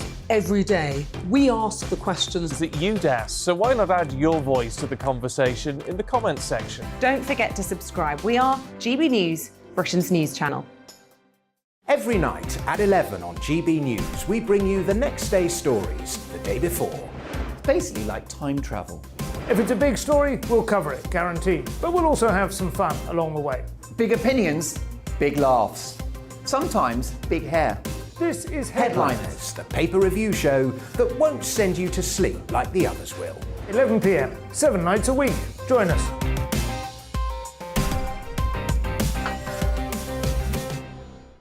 Hello there, I'm Eamonn Holmes. And I'm Isabel Webster. And we hope you can join us for Breakfast with Eamonn and Isabel. You make me laugh out loud, belly laugh. Is that important first thing in the morning? Yeah, absolutely. And there's me trying to be deadly serious. News is a serious business. Yeah, I have to rein you in sometimes. Well, it doesn't stop us laughing at it. It doesn't stop us having an opinion on what's going on. Yeah. And it certainly will not stop us reflecting what you think. Weekdays from 6 to 9:30 on GB News. I'm Dan Wootton. Join me Monday to Thursday from 9 to 11 for the feistiest and most fun news debate on TV, where free speech reigns. I'll bring you a sharp take on the day's biggest stories, bombshell newsmaker interviews, and A-list guests. And I guarantee you, no spin, no bias, no censorship, and no reason to go to bed. That's Dan Wootton tonight, Monday to Thursdays from 9 on GB News.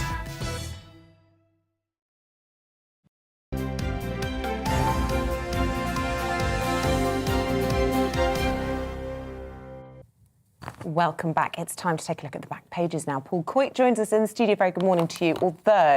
Although another day of very dodgy tips.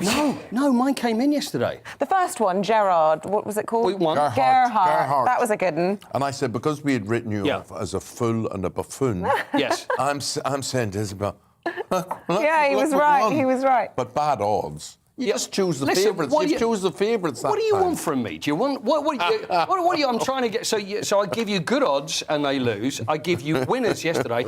Three runners yesterday. I'll be your bookie. I'll give you over odds. I've got that's your winnings there from yesterday. So I know that you did bet on this. So I appreciate that. You didn't. You weren't interested. So we had a winner, a non-runner, and then another I'm not having that, Paul. So Bless your I've heart. got more for you today. So I'm trying my best for you. You are. We love you. We love you. We love you. We had a lovely day in spite of the awful rain. Yeah, and we spent a lot of time talking to Liverpool legend King Kenny. Great. Kenny Dalglish and his family there. And he will have been very, very happy at that result. So Liverpool beating Arsenal last night. Oh, my goodness me. I mean, this is really hotting up, isn't it? Now, it was 14 points the difference between Liverpool and Man City. OK, Liverpool had a couple of games in hand. But they're moving up, they're moving up. They're now within 1 point of Manchester City, so... Same games played, Paul? No, the same games played and one point different, and they've got to play each other next month. So it is... So that's what it's boiling down to, it isn't it? The winner, when you look at the run-in for the fixtures... it could be everything on that, the title decided on that game. It really could be. And it's just who's going to crack. It's Liverpool 9 on the trot now. Yeah. Man City, OK, they drew against Crystal Palace. They lost to Spurs. I think Man City are still favourites, but I'm looking at Liverpool. I think it's going to be Liverpool, but it's really exciting. That's what we want, an exciting title race. Yeah. So it's terrific. And Arsenal, and they're going for fourth. They play very well, but Liverpool, they can still manage to grind it out. Very professional performance and very congested. We could pepper this whole interview with who Isabel met yesterday. You know what? That would be nice. But it would be, and there was lots of sporting people, and it was brilliant. It was brilliant because you met all these people, and none of them had a clue who you were. Here we go again. No, but I'm just saying. It was great. I mean, your outfit. No, was this is when you got accosted by women. That's normal for me. Is that Lord Oaksey there, to the second from the left? That girl named Molly, I think. That was her name, Molly. Yeah, she's very glamorous. I'll never forget. I'm not shallow. I got elbowed out eventually. Oh gosh, look at that rain. Oh, the weather, Paul. I can see. I mean, Isabel, you described it as biblical. It was. I've never known anything like it. Thank God we had hats on. Well, I remember years ago, I was a London tour guide on the top of double-decker buses, doing the left-hand side. Great voice for it, you have. Do you think so? And anyway, I remember there used to be a lot of Texans that used to come along, and they used to they'd have their 10-gallon hat, but they would have like a plastic nappy that used to go over the top of the hat. So the hat. Because I'm looking at the hat. I mean, you've both got lovely hats on. I'm surprised you didn't have something to protect. I did have an umbrella as well as a hat. Did you? My hat filled up the way a gutter would fill. Well, that's what I was worried about. The rim, honestly, so much water on it, and when you bent your head, my shoes have been ruined, completely ruined. So whenever you've met anybody and you've gone like that, thank goodness the Queen wasn't there. As you bow your head, she would have got completely soaked. I just looked at Isabel and I thought, she doesn't deserve this.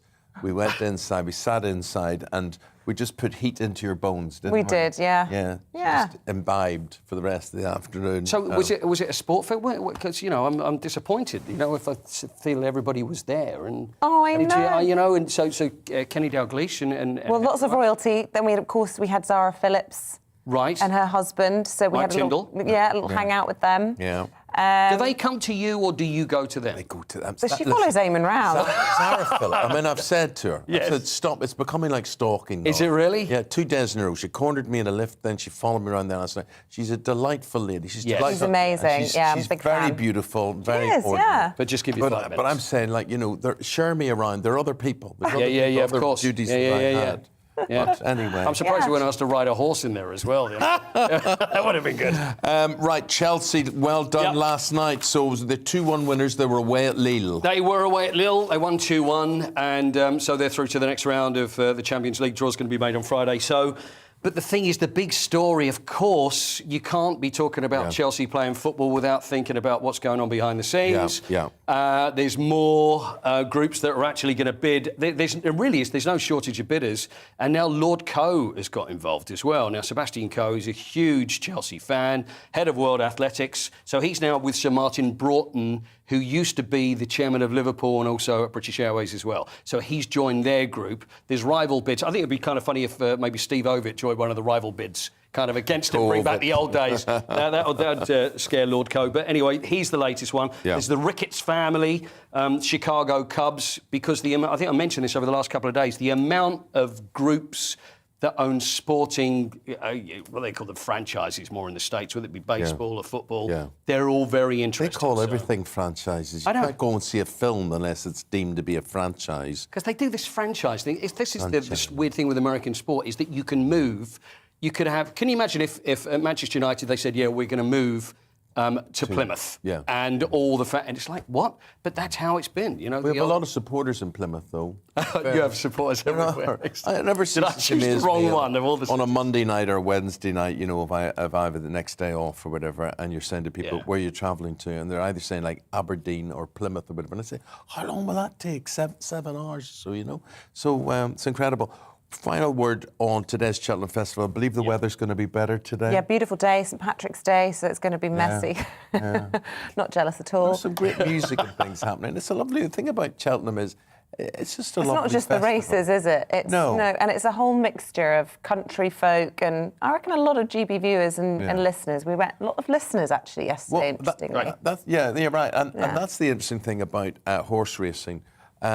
The top people, the people that run the country and the aristos, the aristocrats, the landowners, whatever, right through all the classes and whatever, and then to all those ladies who wear no clothes, even though it's raining. Where were you in that level, by the way? Well, Whereabouts are you? I'm very... The hoi polloi. I mean, Isabel, I used to think hoi polloi mean low level or high level? I think high. Yeah. High level? Yeah. Oh, we're definitely not high polloi. She's a bit in the middle. She's got aspirations. Oh, God. There we go. Do you want to just stop insulting? No, I'm just saying, you know, but I mean, I'm just what I am. I'm just... I am just what I am. I am what I am. I am my own. Blimey. Do you want me to give you some tips? Shall I save you from this singing debacle? But there are people, unfortunately, there are people who are easily led out there. Well, look, I did really well yesterday. I did well yesterday. You need to have this back. 2 winners, 1 non-runner. So 210 today. Sir Du Belay, which is 4 to 1. Yeah. 250 Alaho, which is 4 to 7. Okay. No favourite. 450 Dino Blue, which is 2 to 1. Dino Blue sounds like something you put down the loo. That's what they use. Is that right? This is taking a turn. I think we're going to leave it there. Paul, always a pleasure, in spite of the circumstance. Well, I did what I could. Thank you very much. See you again soon. Look, stay with us. We're going to take a quick break, and then we'll be back going through the papers with David Wooding and Dawn Neeson. See you in a moment.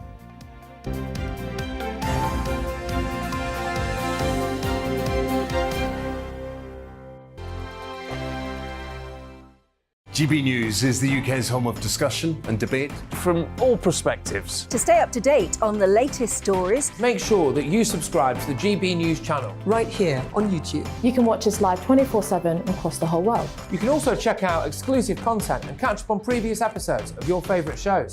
Every day, we ask the questions That you'd ask, so why not add your voice to the conversation in the comments section? Don't forget to subscribe. We are GB News, Britain's news channel. Every night at 11 on GB News, we bring you the next day's stories the day before. It's basically like time travel. If it's a big story, we'll cover it, guaranteed. But we'll also have some fun along the way. Big opinions, big laughs. Sometimes big hair. This is Headliners, the paper review show that won't send you to sleep like the others will. 11 p.m, 7 nights a week. Join us.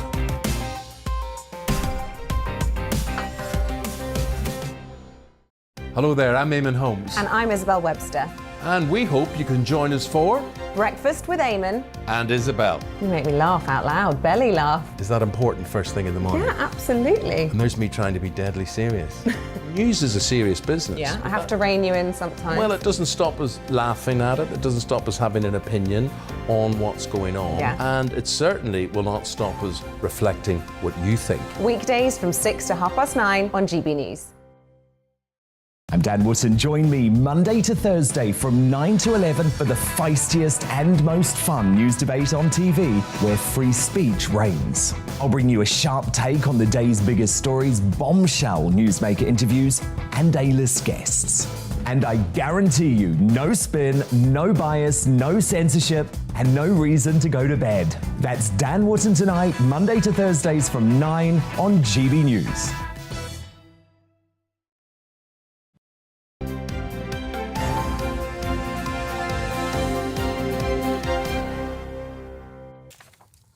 Welcome back. Let's take a look at today's front pages, starting with The Telegraph. Mummy is coming home is their headline, leading, of course, on the freeing of Nazanin Zaghari-Ratcliffe, who has been reunited with her husband and her little daughter, Gabriella, after 6 years in an Iranian jail. Mirror covering the freeing of Nazanin.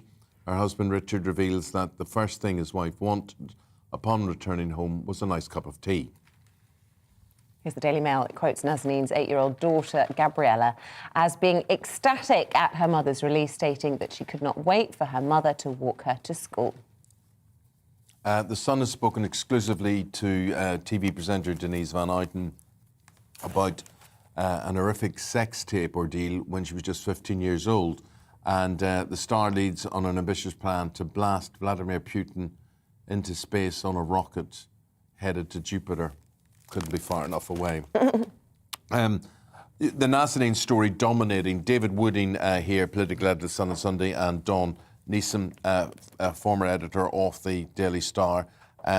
But if you forgive me, David, we just want to get... There's some other news here, and I think, Dawn, from your point of view, this story about Denise van Outen. What would you like to say about this? I think this is such an important story. Obviously, Denise has written her autobiography, but the story that's really coming out of it, that she's talking about for the first time, it's an exclusive interview in The Sun today, is how when she was 15 years old, a boyfriend who was 23 at the time made a sex tape she knew nothing about. And it was only when she became famous on our on the Big Breakfast, that he threatened then to reveal this. So it's sort of like almost a historic revenge porn, if you like, which is now unfortunately a common phrase. Back then it wasn't so much. And she's talking about it because she's got a 12-year-old daughter herself, Betsy, who she wants to be aware of what goes on. And she's being very brave, Eamonn. But there's one quote that pulled me up a bit, she's talking about this case. It went to court, it was anonymous at the time, the chap isn't named. It was the 90s, and this sort of thing was pretty much unheard of. Now it is very relevant, and it does happen a lot. You know what, I mean, the one thing I'd say about this was, it did happen a lot then. It happened as much as it happens now, but we just weren't that aware of it. And I am so shocked that even now, I mean, this is the 90s, even all these years on, women and girls are still going through this. We're just more aware of it because it's on social media. Do you not think it's... Yeah, I mean, do you not think with mobile phones and, social media, it has got worse? I mean, I'm sure this sort of thing's been going on, but I do think it's got worse. Because before, you would have had to think about, getting... Hiding a camera and stuff. That's the shocking thing about this story. It wasn't just Denise he did it with. He had a collection of sex tapes of various girlfriends. But, I mean, it's very important to speak out about this, and there's the recent information film, basically, telling young boys, by the government, telling young boys how to behave around women and where you cross the line between banter and sexual harassment. And if you watch it, it's quite chilling because these lads genuinely don't seem to know when they go too far. All right, darling, OK, and then, we'll cheer up and all that sort of stuff. Women get it all the time, don't we, Isabel? Mm-hmm, I mean, 100%. Yeah. So it's like, and then you cross the line and then it becomes bullying and harassment. But the fact that now, in 2022, we are having to make information films telling boys this is wrong. Well, well done, Denise van Outen, for speaking up. And, it's an issue that we'll be talking about a lot, I think, as this bill carries on its path. OK, should we turn our attention to some good news, David?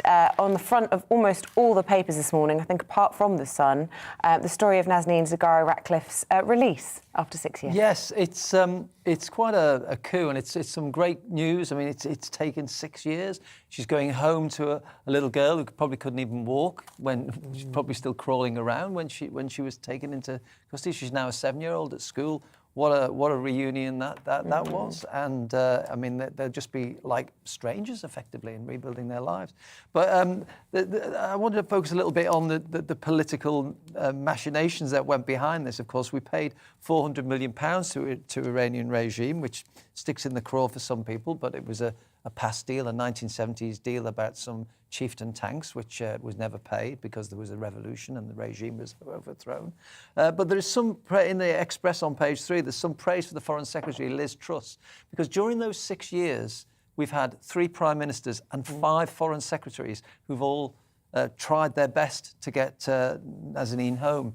And Liz Truss is the one who's pulled it off. And Tulip Siddiq, who's the MP for the couple, for the Zaghari-Ratcliffes, says that she's done a good job, which is nice to see a Labour MP giving credit where it's due. She also mentions the fact that it's probably something to do with she's a woman as well. Yeah. Which I thought is... Well, do you know, she made it her mission, though, don't you think? The first day in office, she went and contacted her opposite number in Iran, and she was absolutely determined to sort this out. Yeah. So we had her on yesterday on the programme. Tulip, No, I was talking about Liz Truss, though. The first day in the job, she called Iran about this, and she's really made it her mission. But yeah, you're right, there's been lots of praise of Tulip as well. Yeah. With all focus next week on Rishi Sunak when he does his spring statement, he might be a little bit twitchy about Liz Truss. Yeah. Barony point, because those two seem to be head-to-head for the next leadership of the Conservative Party. It's like a Cheltenham race, so it is. Without the rain. Right, Don. So we go to the Times. This is page 20,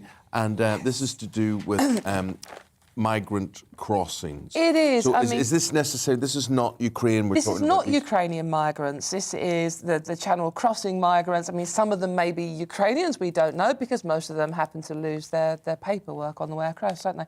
400 migrants crossed the Channel in 12 small boats yesterday in a new daily high for this year. A further 538 people in 11 boats were intercepted by the French authorities because the weather was calmer. This is the reason they were all trying yesterday. And it is shocking, and there's an awful lot of people risking their lives to do this, so you have to wonder how desperate they are. But the one thing I wanted to talk about this story was because the Channel crossing migrants are making, I think, a lot of people in this country more wary of, and I don't like to use the phrase, but I'm going to, the genuine migrants fleeing from the Ukraine at the moment. But Dawn, is that not really due to the fact of the media coverage and the ferocity of what's going on? Terrible conflicts. A lot of these people are fleeing conflicts in Africa, for instance. It's just we don't know about it. No, of course, it's not getting the coverage, but I mean, they are in France, Eamonn. They are fleeing from France. But there are people, Ukrainians who are in France trying absolutely. to get in. And they're applying for visas, and I think we're doing as much as we can so far in this country, and the government have made it very difficult. But we've had 5,500 visas granted, 20,000 applicants. But the amount of people in this country that signed up to that "How's a Ukrainian in your home" thing is heartwarming and it's lovely. But, I'm not taking away from that, but there are 200,000 UK children who risk being homeless with the increase in the cost of living over the next few months, Isabel. So we do have a huge homeless problem in this country as it is. That's 200,000 children in the next few months could be homeless. But, you see, here's where I get, I just don't know how you solve these things. We've got job vacancies coming out of our ears. You can't get people to work in the hospitality industry. You can't get people to work in the building industry. Hospitals need more staff. Hospitals need more staff, whatever it is. So what is the problem? If people want to come and contribute to the economy, what is the problem? I think what a lot of people were upset about was the fact that it was mass migration from Europe was being used as a wage suppressant. So cheaper labour, people coming over from the East European accession states coming over here to freely to get access to our benefits, but not just that, but to come and do jobs which were undercutting the indigenous population. That's what people were upset about. But this business of the migrants coming across the Channel is a different issue altogether. But yet we do need migrants. But this is the thing, all the issues get so conflated, whether they're economic migrants, migrants who are refugees fleeing a war, people who are coming to undercut wages, or people, they're all so different. They all and yet get it lumped gets together. oversimplified, and then people get damned, for trying to get a better life, whatever it might be. Of course. It's such a complex issue. Anyway, thanks for you two to explain. And what I was saying there, it simply was a question. It's not a statement from me. It's you're just simply saying, what a mess, what a confusion. Can we not all help each other out in this? And there is definitely a distinction between the way people perceive, as Dawn was saying there, those migrants coming in from France as opposed to those people fleeing But the a war. problem you see the pictures, Eamonn, and the people crossing the Channel are mainly, and we have to be honest here, they seem to be fit young men.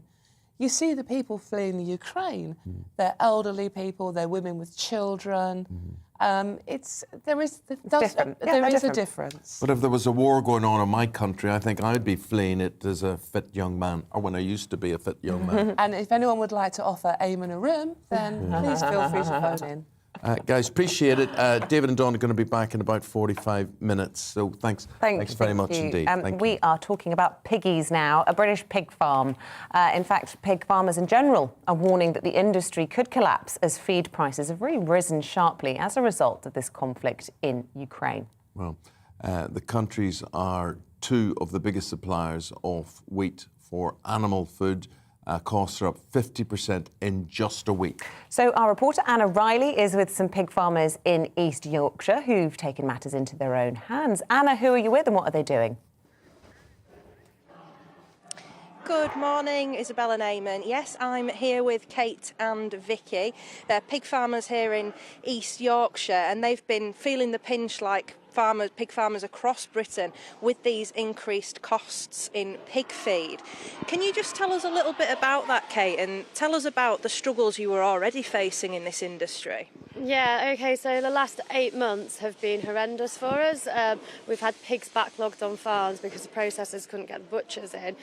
And so that's put us in a really bad place, basically, as a business. And then Ukraine went into war, which is devastating, but it's increased our feed prices. And we're seeing feed prices that we've never seen before, and it's crippling us. How much are you spending now, and what loss are you making? OK, so feed is about 70% of our cost of production, and we're buying wheat in now for over £300 a tonne, whereas we were just over £200. So the price that we're receiving for our pigs is just literally covering the cost of food. It's not covering the other 30% of all our other costs. And many pig farms have had to close, haven't they? How are you keeping afloat? We're doing all right.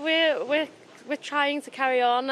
You know, we've lost 40 independent pig farmers, and that's 43,000 sows have been culled out. I mean, it's devastating for the British pig industry. And what's the impact on shoppers? Tell me a little bit about this scheme that you've launched to try and promote buying British. Yeah, so we started Bite Into British campaign in November last year in an attempt really to promote British products. So not just pork, although obviously that's very important to us, but all the other British foods that you can buy in the supermarkets. We've been to a couple of other retailers, but today we're going to Aldi in Hessel. Aldi have been extremely good at supporting British, particularly pork. Not all the other retailers have, and so we're going there to kind of say thank you to Aldi, encourage them to carry on, and also speak to some consumers and just say to them, look, this is why it's really important to look after British farmers and support us. Thank you. So that's the way you think it is going forward, isn't it? To try and get shoppers putting that British meat in their trolleys to keep the industry going. We really need the British retailers to back British. You know, consumers look for British in the supermarkets. Sometimes it's very difficult to find and very difficult to differentiate as well. The labelling can be extremely misleading, so consumers have to look very hard to buy British. Yeah, we just need them to support us, and the retailers really need to play their part. Vicky and Kate, thank you. And if anyone's in the area, Hessel this afternoon, Aldi, there's a hog roast on, so come along and get some hog roast and buy British. That's the message here this morning.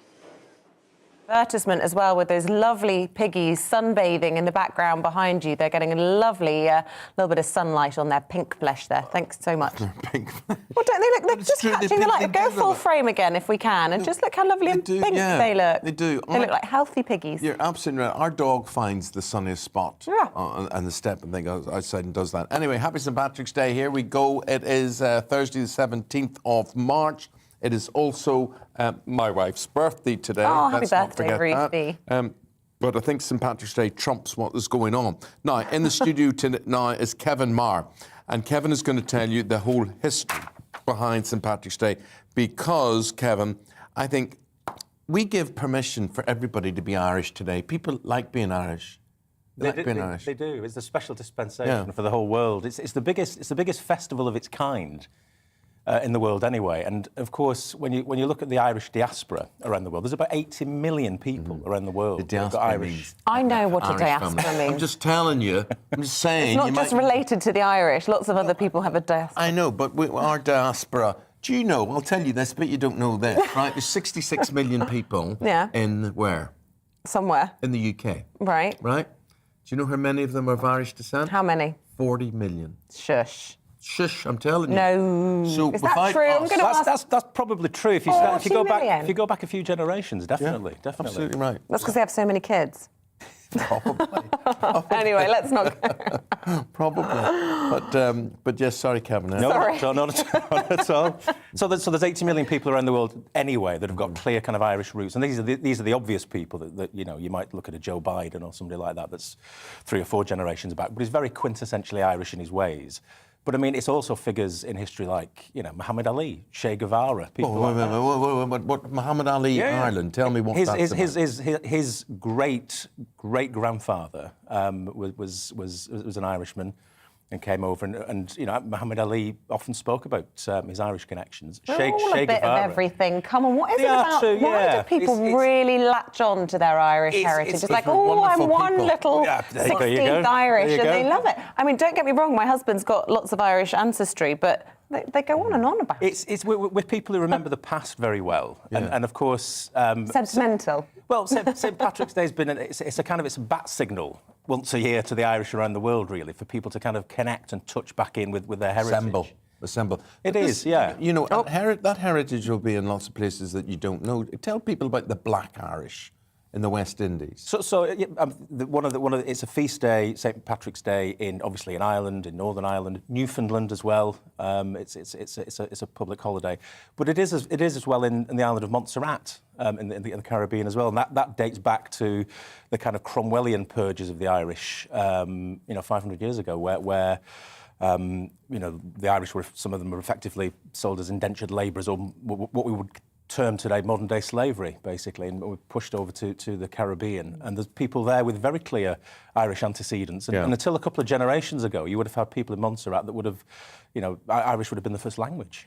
So it's an extraordinary tale. Irish would have been a first language. Absolutely. They would speak Irish with an Irish accent. And they would have Irish names. Yes. Things as well. Absolutely. Yeah. So on St Patrick's Day, as you say, everybody wants to be a little bit Irish, and you let them on this day. Well, tell me what the particular symbols are associated with Ireland. I mean, why do we think of shamrocks and leprechauns and shillelaghs, four-leaf clovers?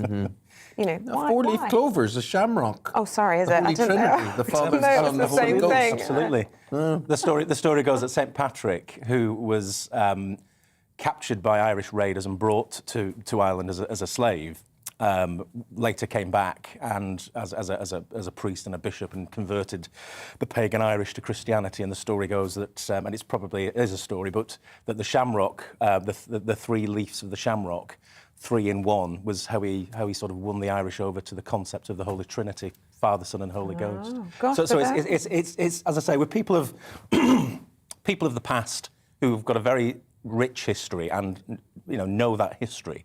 So St Patrick's Day is a chance to celebrate the heritage, and it's been more important to people outside of Ireland that have perhaps emigrated and lost connection with family and country.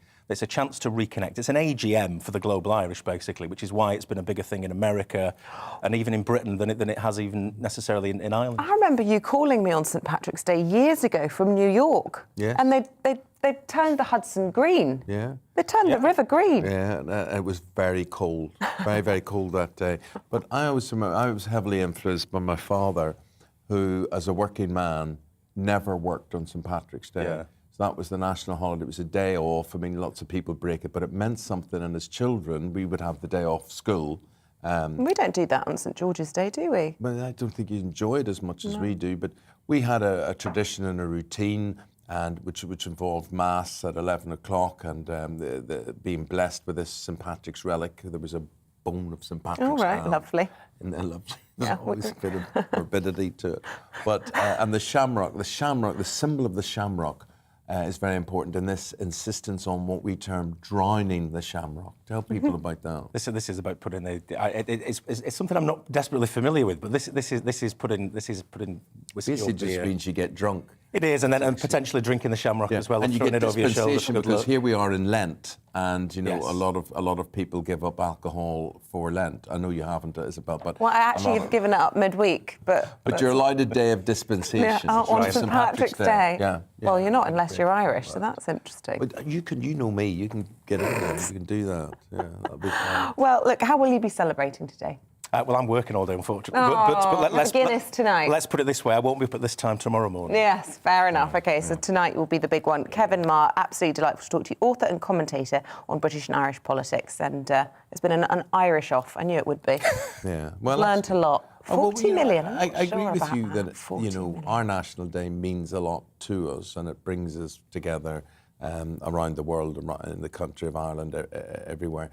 And I just wish more people. I'm happy, if the Maltese have a certain day, I'd love to be that. That's fine.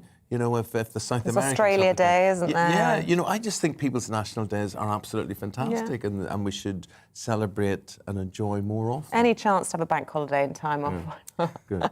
Kevin Mark, thank you very much. Stay with us here at 8 o'clock. We're going to have more on the really good breaking news overnight that Nazanin Zaghari-Ratcliffe has landed back in the UK after being imprisoned in Iran for 6 years. All the details coming up.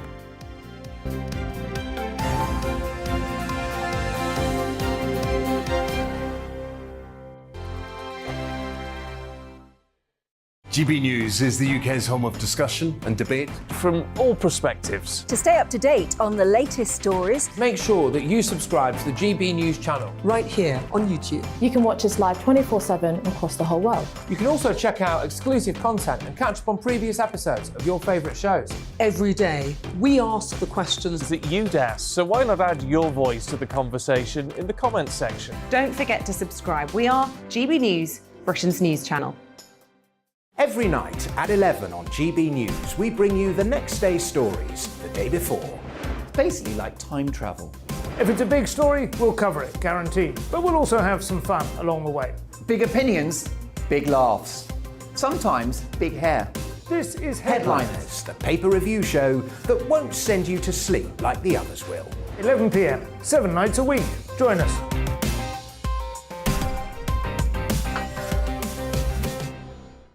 Hello there, I'm Eamonn Holmes. And I'm Isabel Webster.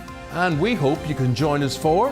Breakfast with Eamonn. And Isabel. You make me laugh out loud, belly laugh. Is that important first thing in the morning? Yeah, absolutely. And there's me trying to be deadly serious.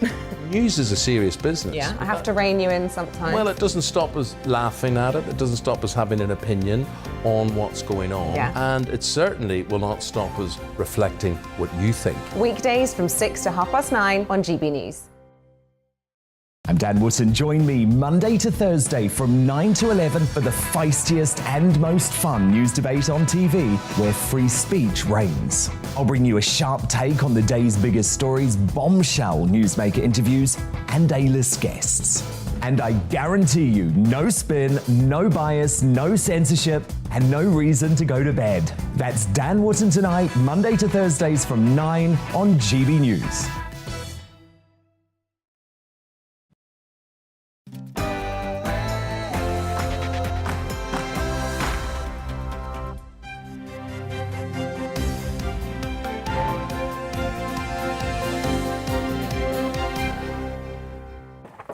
Nazanin Zaghari-Ratcliffe hugs her daughter for the first time since she was detained in Iran 6 years ago. A very good morning to you. It is 8 o'clock on this Thursday, the 17th of March, St. Patrick's Day. You're watching and listening to Breakfast on GB News with Eamonn Holmes and Isabel Webster. We're live across your TV, radio and online, and this is what's leading the news this morning. Nazanin Zaghari-Ratcliffe has landed at RAF Prize Norton early this morning after being released from jail in Iran. She was accused of trying to overthrow the Iranian government. Meanwhile, in Ukraine, as the siege of Mariupol continues, people are trapped under rubble after a theatre where hundreds were sheltering was hit by Russian bombs. Satellite imageries revealed the word children was written on the ground outside. The Ministry of Defence has said Russia's invasion of Ukraine has largely stalled on all fronts. They say the Ukrainian resistance remains staunch and well coordinated as Russian forces suffer heavy losses. Also coming up in the programme, the online safety bill is being published today. It'll impose a duty of care on tech firms to protect users from harmful content and from fake news. And we'll be asking the Shadow Culture Minister if it goes far enough. And we are celebrating St. Patrick's Day. You're all welcome to join in. Let us know what you're doing for it and join the discussions by emailing or tweeting. And I just want to say, Carol today from Shoreham Beach, she's noticed my green jacket. How do you think it's that obvious? No. Don't know how she spotted that. And the tie as well. I don't know why I haven't planned a celebration. She says my daughter lives in Florida, married to an American, and they're having a big party and going to a parade in the town of Delray Beach. They really let it rip over there, says Carol. So there it is. So, you know, historically, it is a bigger deal. It was a bigger deal outside Ireland. Never more Irish than when you're not in Ireland. Yeah, yeah. But then we're emigrants, aren't we? I mean, we, you know, that is it. And there's so many. You know, you think again, you have to think of Ukraine and what's going on and people having to leave their homeland, but to be able to celebrate who you are and be freedom, proud of it's a wonderful thing. So GB Views at gbnews.uk, or you can tweet at GB News.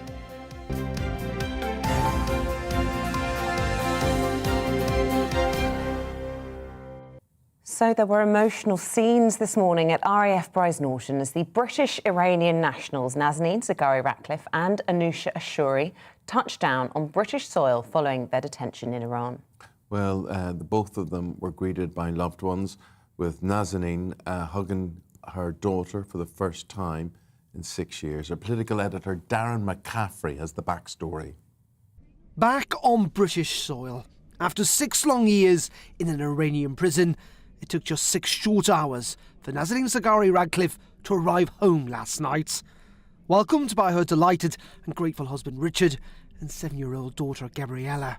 Yeah, well, I mean, probably a couple of days peace and quiet somewhere else, and then back here, the first thing she always wanted to do was to me make a cup of tea, so which we will do. I think actually we were looking at the house, so it needs a bit of tidying as well, so there might be a bit of tidying, perhaps directed by Mummy when she... Negotiations between the Foreign Office and the Iranian regime. But in the end, it saw Britain settle a $400 million 40-year debt for tanks that we sold but never delivered. I pushed officials to be as creative as possible in finding a way to resolve this situation, and they have worked round the clock to find a viable payment route. We have considered and exhausted many options in the process, but I can tell the House we have found a way to make the payment in full in compliance with UK and international sanctions and global counter-terrorism financing and anti-money laundering regulations. A sum of £393.8 million has now been paid, which will only be available for humanitarian purposes. This is only part of the story, though. Iran has a new government, relations have improved. And the wider politics of Russian sanctions has meant Britain is having to look to the Middle East for her energy security. It's no coincidence that Boris Johnson is in the region this week. Iran, Qatar and Saudi Arabia may well be needed. But for Nazanin, this isn't about the wider politics, but the end of an awful nightmare. At the heart of this story is a real human tragedy, an innocent family separated now for years. And as you say, an incredibly brave family. Richard has been on hunger strike twice. Nazanin's been on hunger strike. Nazanin and Richard are 2 of the very bravest people I know. After 6 years, that nightmare is now over, and a family have been reunited. Darren McCaffrey, GB News. Well, let's bring in our London reporter. Alice Porter is live for us outside the Iranian embassy. Very good morning to you. And goodness me, over the last 6 years or so, Alice, a number of times cameras have been trained on that embassy, not least when Richard Ratcliffe has been doing one of his hunger strikes there. But today, such a joyful moment. Absolutely. I mean, this is the moment we've all been waiting for, but I think we all couldn't breathe a sigh of relief until that plane touched down at 1 o'clock in the morning at RAF Brize Norton, because, of course, there have been so many glimmers of hope over the last 6 years, and then they've so often been cruelly dashed. I mean, if you look to 2 years ago when the pandemic had very much hit Iran, there was going to be a temporary reprieve that we thought Nazanin would be released. That turned out to be rumour. And then last year there were more charges levelled against her, and, of course, the impact that's had on both her and her husband and her daughter has been profound. They've both been on multiple hunger strikes between the 2 of them, and that's of course had huge consequences for them. So it's not a surprise necessarily that Richard Ratcliffe, when he was speaking yesterday, said, when sort of asked, you know, what the family will be doing over the next few days, that there'll be a period of recuperation and doctors' checks as well, because of course, I mean, this is an amazing moment that we saw at the airport of a little girl who hadn't seen her mother for more than 2 years. years, finally hugging and having that moment together. But of course, there will be profound consequences for them as a family. But I think we can take this moment to celebrate really the hard work that's being done by so many people behind the scenes. But I think in particular, and Tulip Sadiq very much commended him in the Commons yesterday, and is the husband, Richard Ratcliffe, who has kept his wife, the suffering of his wife, at the forefront of all our minds, and has allowed that continued pressure on the government to make sure that a British woman is able to come home and be with her family at last. Really interesting. James Cleverly's been speaking this morning, saying that it's been thanks to a change in government in Tehran that they've been able to have a bit more progress in those negotiations. Some speculation, and it is just speculation, that this is all in some way linked to concerns about energy supplies as well. Any thoughts on that, Alice? Yeah, absolutely. I mean, what we've got at the heart of this is what happens when global tensions have a very, very personal impact. And that's sadly what we've seen with Nazanin and also other dual and trio nationals that are very much caught up in this. I mean, as we were hearing from Darren earlier, I mean, there's sort of the backstory to this about this £400 million in debt, which the UK has undoubtedly owed Iran, is very much at the forefront of what's been happening. Now, both the Iranian government and the British government have been at pains to say that the two issues are not linked, but it's hard to argue that we've had this debt that hasn't been paid for over 40 years, and it's only once it has been paid that suddenly these British nationals are coming home. And yes, as we were hearing from James Cleverly earlier today, we've had a change in government, and I think there have been a number of different aspects that have made this possible. I mean, don't forget, we've also had here in the UK, since Nazanin has been in prison, we've had 3 governments that have been trying to negotiate with Iran. But what we've seen over the last 24 hours is Liz Truss has obviously been at the forefront really of allowing to bring Nazanin home. But I think there are so many other dimensions at play, and I think over the next few weeks there'll be more questions asked about why it took so long for a British national to return home. Indeed. OK, Alice Porter, thank you. Also featuring in the news today, the Ministry of Defence says the Russian invasion of Ukraine has largely stalled on all fronts. In the latest intelligence update, it said Russian forces have made minimal progress and continue to suffer heavy losses. President Joe Biden has called his Russian counterpart, President Putin, a war criminal for the first time. The Kremlin says the comments are unacceptable and unforgivable. Putin's called for a self-purification of Russia to rid his country of anyone who questions his invasion, calling them traitors. It says the US agrees to send $1 billion worth of security support to Ukraine, including anti-aircraft systems. Women should be able to continue to access abortion care at home, according to the House of Lords, who have overturned a government plan to end the service. The Health Secretary, Sajid Javid, says it was introduced as a temporary measure during the first COVID lockdown, but peers argue removing the choice represents a rollback of women's rights. A third of people on universal credit haven't been able to afford to heat their homes for more than 4 days over the last month. The food bank charity, the Trussell Trust, say some are turning their fridges off, and a third have had to go without food to save money. After 2 years, St Patrick's Day celebrations are set to make a comeback. Cities, towns and villages across Ireland and Britain will hold St Patrick's Day parties after COVID-19 restrictions have been erased.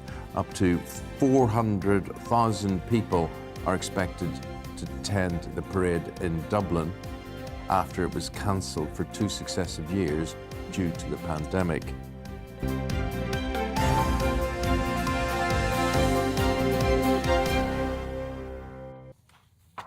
Lots of views coming in this morning to us, as always. Ukraine invasion update from James. He says he's glad the Russian advance has stalled. Now on to Moscow. Caroline comments, good. I hope Putin will fail and get to court for his war crimes. Evil man. Yeah. Cheryl says, fantastic that Nazanin and her male hostage have been released. And that's the thing. We hadn't heard about this other man, this other hostage, And how many more people are there like that? Yeah, well, that was Anousheh Ashuri, who was also released, of course, last night, and Murad Tarbaz, who's been given a partial release but is still detained in Iran. Others on that story, Sean says, great to see her back with her family rather than being used as a political pawn by two nations. And Geordie says, I felt so sorry for Richard when he was on hunger strike. He was so emaciated. I can't wait till the books are published. Paul's talking about the fuel crisis and say years ago big breweries were banned from owning pubs or their numbers were limited as to what they could actually hold. He's saying perhaps we should stop the oil companies from actually owning petrol stations as well. Yeah. So we're entering the fourth week of the Russian invasion of Ukraine. Around 3 million refugees leaving the country to seek safety.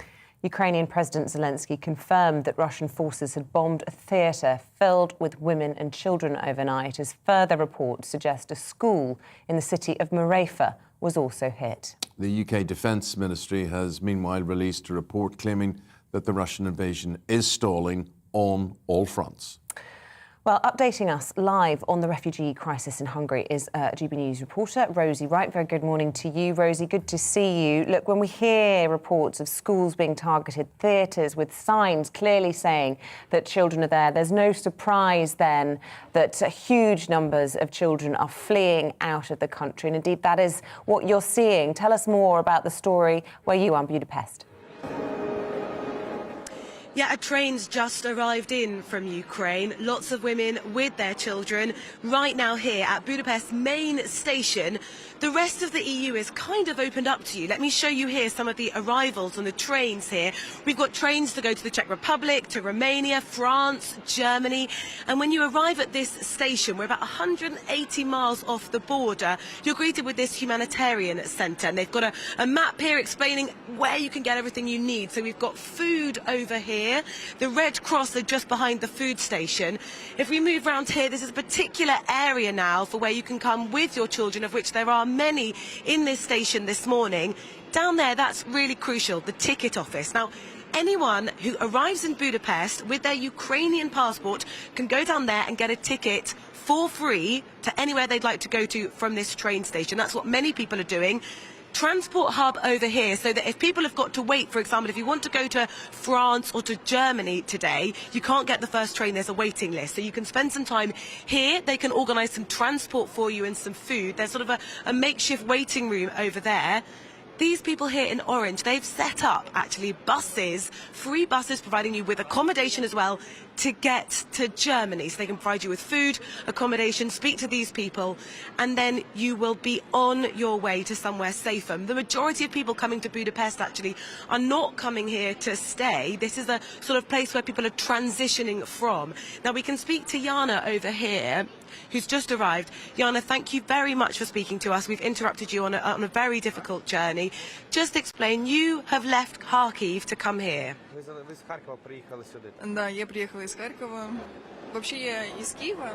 Yes, I'm originally from Kharkiv, but I come from Kiev because I moved from Kharkiv to Kiev 3 years ago. And what's your plan? You're moving to Italy. Який план? Куди далі? I want to keep calm, you know, to enjoy and to travel because, you know, for me to change my life. Explain to us when it was that you decided, I can't stay here, I've got to find somewhere else.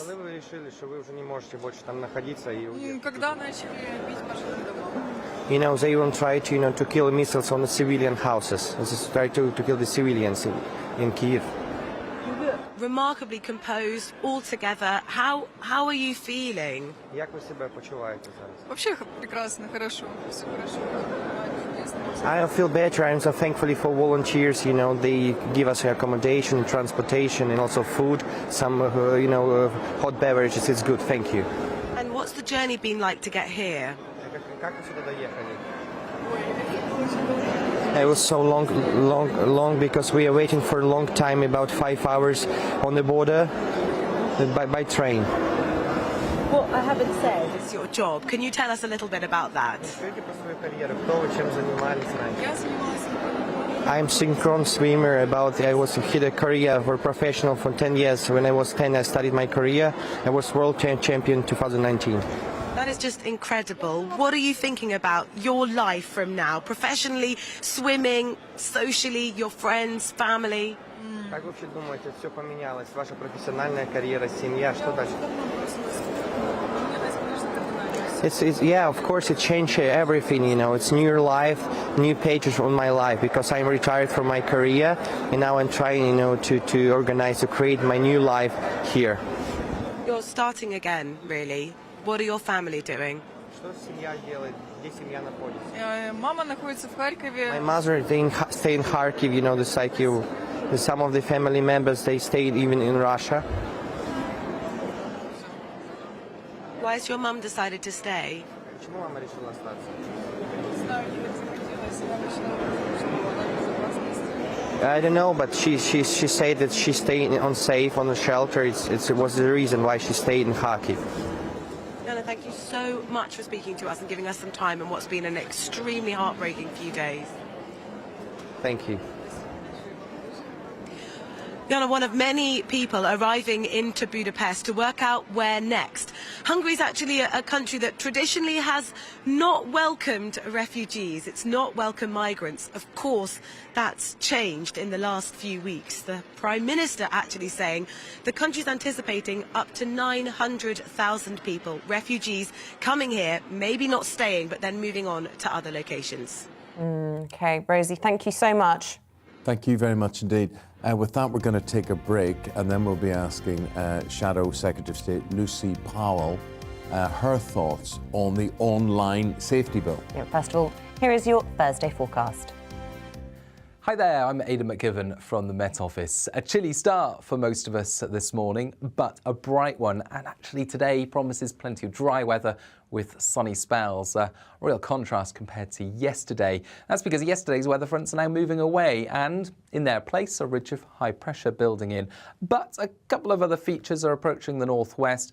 They'll bring some showery rain into Western Scotland, Northern Ireland during the morning, and then that showery rain crossing the rest of Scotland and perhaps giving a few showers as well for Northern England and North Wales.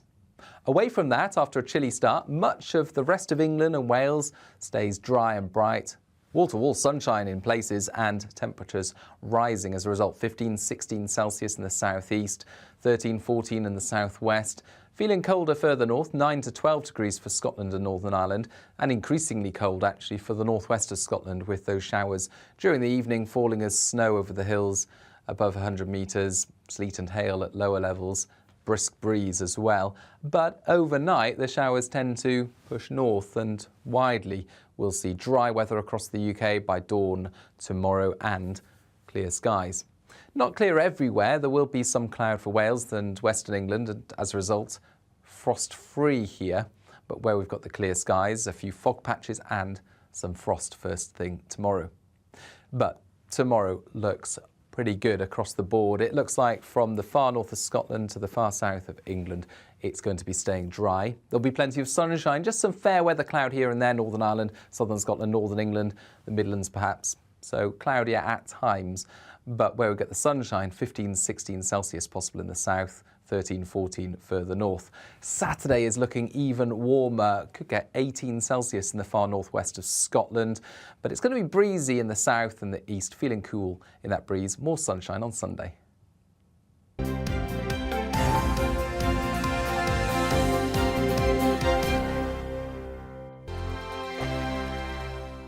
GB News is the UK's home of discussion and debate from all perspectives. To stay up to date on the latest stories, make sure that you subscribe to the GB News channel right here on YouTube. You can watch us live 24/7 across the whole world. You can also check out exclusive content and catch up on previous episodes of your favourite shows. Every day, we ask the questions that you'd ask, so why not add your voice to the conversation in the comments section? Don't forget to subscribe. We are GB News, Britain's news channel. Every night at 11 on GB News, we bring you the next day's stories the day before. Basically like time travel. If it's a big story, we'll cover it, guaranteed. But we'll also have some fun along the way. Big opinions, big laughs. Sometimes big hair. This is Headliners, the paper review show that won't send you to sleep like the others will. 11 p.m, 7 nights a week. Join us.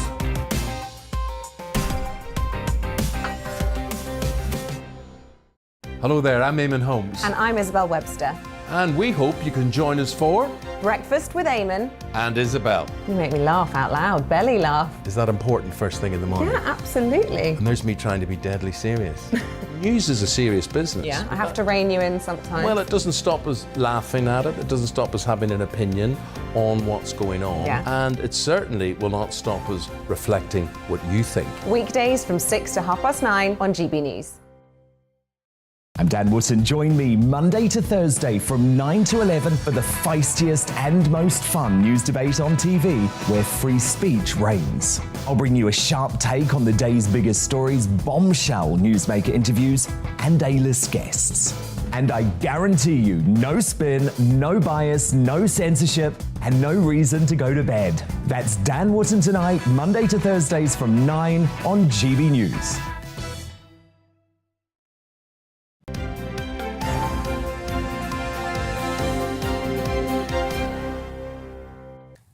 Very good to see you. It's at nearly 23 minutes past 8. You're watching and listening to Breakfast on GB News with me, Eamonn Holmes, and Isabel Webster. Now, social media sites and tech firms will soon be required to prevent their users from being exposed to harmful content after new updates were made to the Online Safety Bill.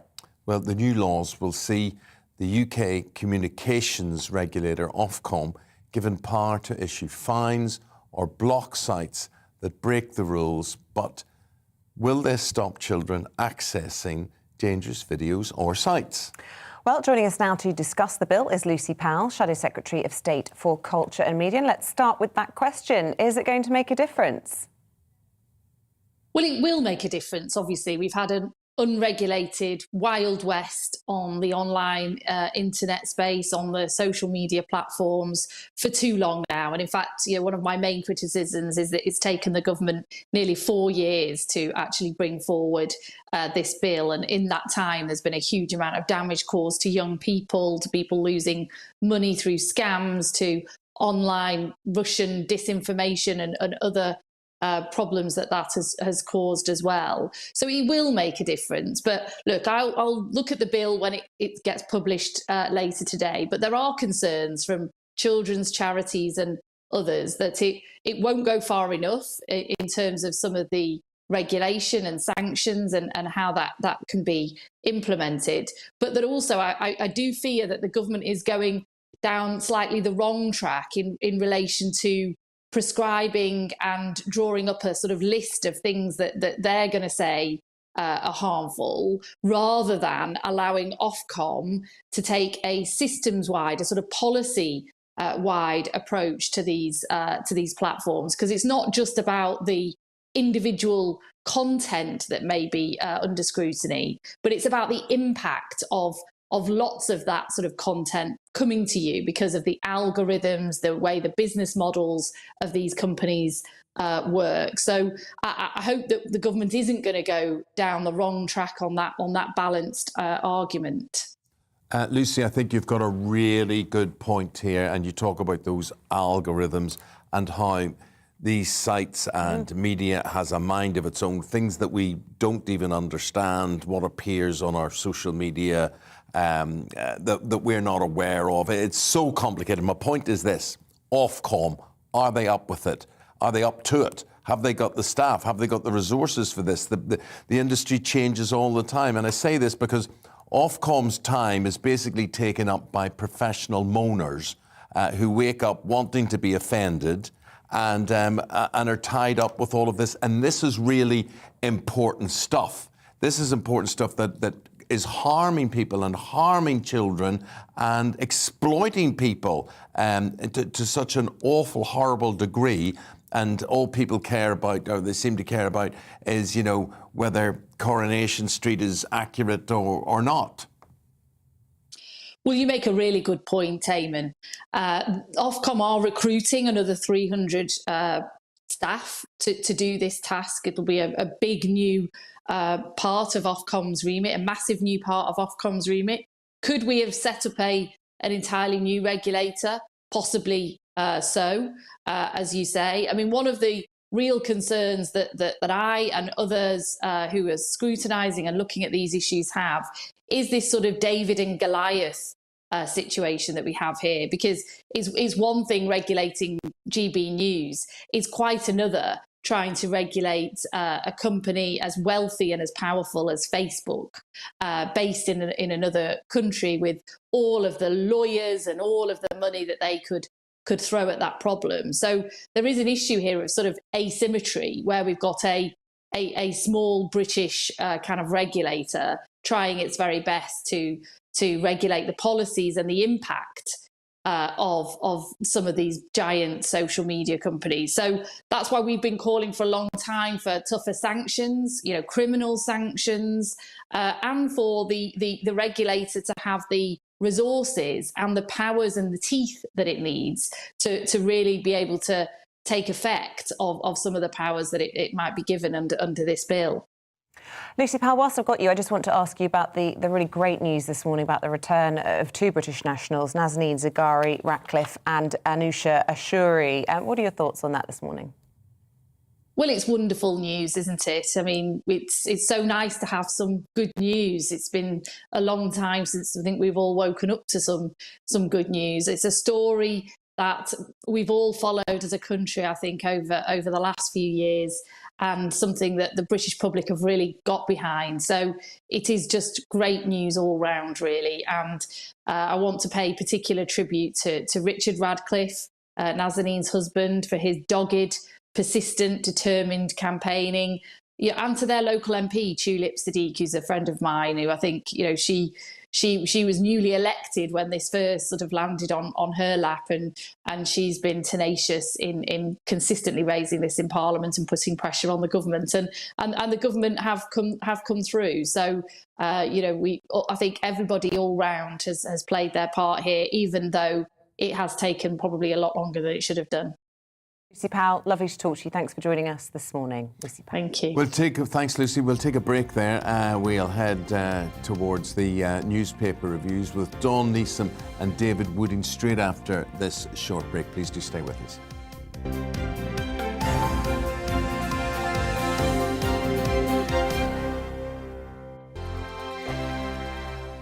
GB News is the UK's home of discussion and debate from all perspectives. To stay up to date on the latest stories, make sure that you subscribe to the GB News channel right here on YouTube. You can watch us live 24/7 across the whole world. You can also check out exclusive content and catch up on previous episodes of your favourite shows. Every day, we ask the questions that you'd ask, so why not add your voice to the conversation in the comments section? Don't forget to subscribe. We are GB News, Britain's news channel. Every night at 11 on GB News, we bring you the next day's stories the day before. It's basically like time travel. If it's a big story, we'll cover it, guaranteed. But we'll also have some fun along the way. Big opinions, big laughs. Sometimes big hair. This is Headliners, the paper review show that won't send you to sleep like the others will. 11 p.m, 7 nights a week. Join us.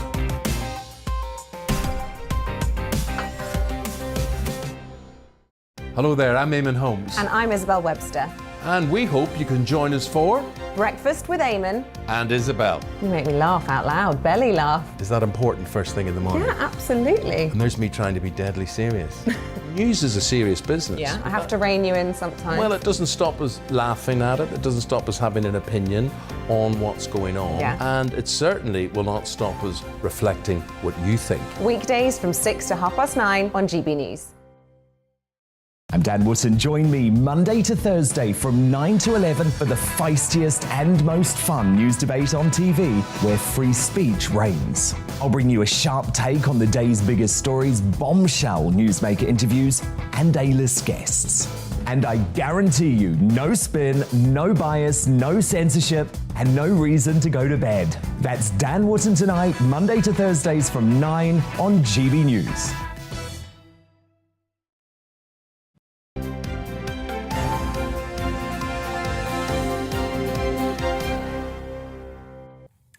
Welcome back. It's 8:31. Time to take you through your Thursday morning newspapers. The Telegraph leading on the story, to be honest, that has to be said, is on the front of almost all of the papers this morning. Mummy is coming home, they lead with, talking about the freeing of Nazanin Zaghari-Ratcliffe. She has been in jail for 6 years and reunited with her husband and daughter. Here's the Mirror, also covering the freeing of Nazanin, as her husband Richard reveals that the first thing his wife wants upon returning home is a nice cup of tea.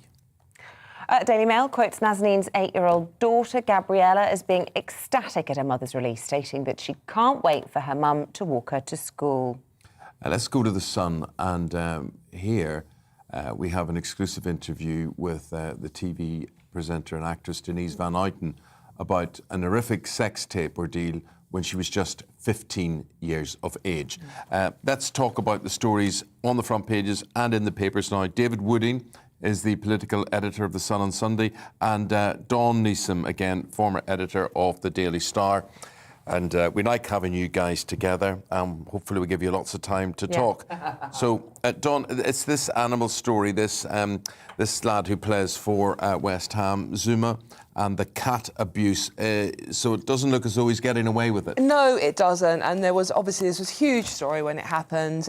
This is West Ham's ace, as they call him in The Sun, Kurt Zuma, and his younger brother, who plays for... Who does he play for? I can't find that now. Okay, so they were both filmed kicking and slapping, or the brother did the filming and Zuma did the kicking and slapping of the cat. I mean, Zuma is worth £30 million, and this footage went viral. And there was... So excuse me, you're a West Ham supporter? I'm a West Ham supporter, thank you, Eamonn, yes. No, but you know the way this sort of support often is blind, whatever it is, know, the team comes first and whatever. How do you feel? Where do you stand on this? Right, OK, well, we're playing Seville tonight, obviously, in the Euros, and it's 1-0 to them at the moment. How do I stand? Football is very tribal, as we all know, and you abhor any animal cruelty whatsoever. However, I think football fans want their club to do well, regardless of the individual players. So the Zuma story, I think the fact that there were calls for him to be banned from playing football forever, because he plays for the French national side as well, to never kick a ball again. I think that's a huge overreaction, because surely he's not been found guilty of anything, but he is being prosecuted now. Surely the point of any punishment, if you're found guilty, no matter what the crime is, rehabilitation. And so rather than banning anyone, whether their job is a millionaire footballer or running a small bakery, banning them from earning a living doing what they do has to be wrong, surely. So, I agree with you about the rehabilitation thing, but do you think he should have been dropped from the team initially? Well, my gut reaction was yes, I think he should have been dropped. Not forever, but certainly for a couple of games. And he was fined £250,000, which is like 2 weeks' wages. So, but on the other hand, I completely understand the situation David Moyes, the manager, was in, because he wanted to win games, and that is what he's paid to do as well. Right. It's a tricky one, because obviously no one's condoning what they did to Has the money gone to an animal charity, the wage fine? Yes, right. I think it has, and the cat has obviously been rehomed now as well. David, let's talk about royal finances. David Cameron has been talking, I don't know if this was intentional, he's often making inadvertent slips about the royals, isn't he? But what's he been saying about Her Majesty this time? This is a story in the Times, and there's a super picture there of the then cabinet from 2012, sitting with Her Maj, who's sitting rather stern-faced, while David Cameron and Nick Clegg, George Osborne, and even Theresa May's got a rather pleasing smile on her face. You said she looked rather fetching during the break. Yeah, There's a bit of a crush there, a bit of a boy crush. Anyway, the story is it's a book by Robert Hardman about the royal family. It's called Queen of Our Times. Yes, we've got him coming on our programme next week. Well, he'll be really interesting if this is anything to go by. The headline they've gone on is the story that David Cameron saw how deeply troubled the royal finances were and came up with a really good deal with George Osborne to put the royal finances straight. But the story which caught my eye really in here was a small piece here about during a Privy Council meeting in 2008, the then Home Secretary, Alan Johnson, Labour Home Secretary, and the Secretary of State for Wales, Paul Murphy, were having a meeting with Her Madge, and she'd invite them round. There some cheese and biscuits and some food and cup of tea, and they were all having a chatter. And it was the time just the day after the Diana inquest had come back. And they were worried about talking about the Diana inquest, but the Queen was quite happy to chatter on about it in great detail. But the interesting thing was when they went out, when they left the meeting, Alan Johnson said to Paul Murphy, I quite enjoyed the cheese and biscuits. Those lovely dark biscuits were really interesting. He said, those biscuits, she was feeding them to the corgis. She had the dog biscuits there. So, rather interesting. So when you get him on, there's some probably some really brilliant. That's so funny. We could do a taste test, serve him some dog biscuits, see if we can see the difference. Yeah, good idea. Have you ever had a dog biscuit? No, I've had a cat biscuit. Have you? You know, like cat food. Why? Well, just as a child. Oh. You know, Mum would put the go-cat out on the floor. Your and mum then was feeding you cat biscuits? No, she didn't feed it to us. We stole it. Here, Isabella, here, Isabella. Is that not normal kid behaviour that you eat the cat snacks when your mum's not looking? No, I think the NSPCC would be involved, really. Yes, not wet She cat fed food. her It's like child a cat food. Evidently, You didn't feed it. I It's stole not going to kill you. So Yeah. if you had fancied Just the one. kitty cat, you'd It have was been fine. Anyway, Well, it can all beavers. Should we talk about those instead? Beavers. Dawn, Daily Mail. They're back in London. I'm going to do this story with a completely straight face. This is, there's an animal theme to this paper review segment, isn't there? They've not been seen in London for 400 years, but starting today, this very day, beavers are making a comeback to help rewild the capital. Two of the rodents were introduced to a specially designed... Rodents? Pardon? Are they rodents? Well, they just look like big fat rats, don't they?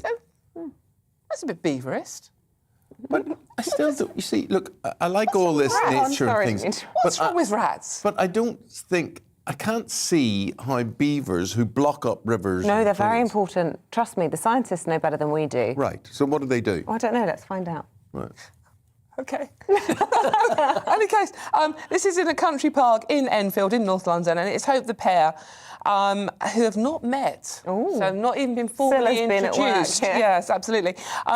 Restore the habitat at 40 Hill Farm in Enfield and produce a litter within a year. However, Isabel, and this is where maybe your viewers could help out, they haven't been named yet. Oh. So...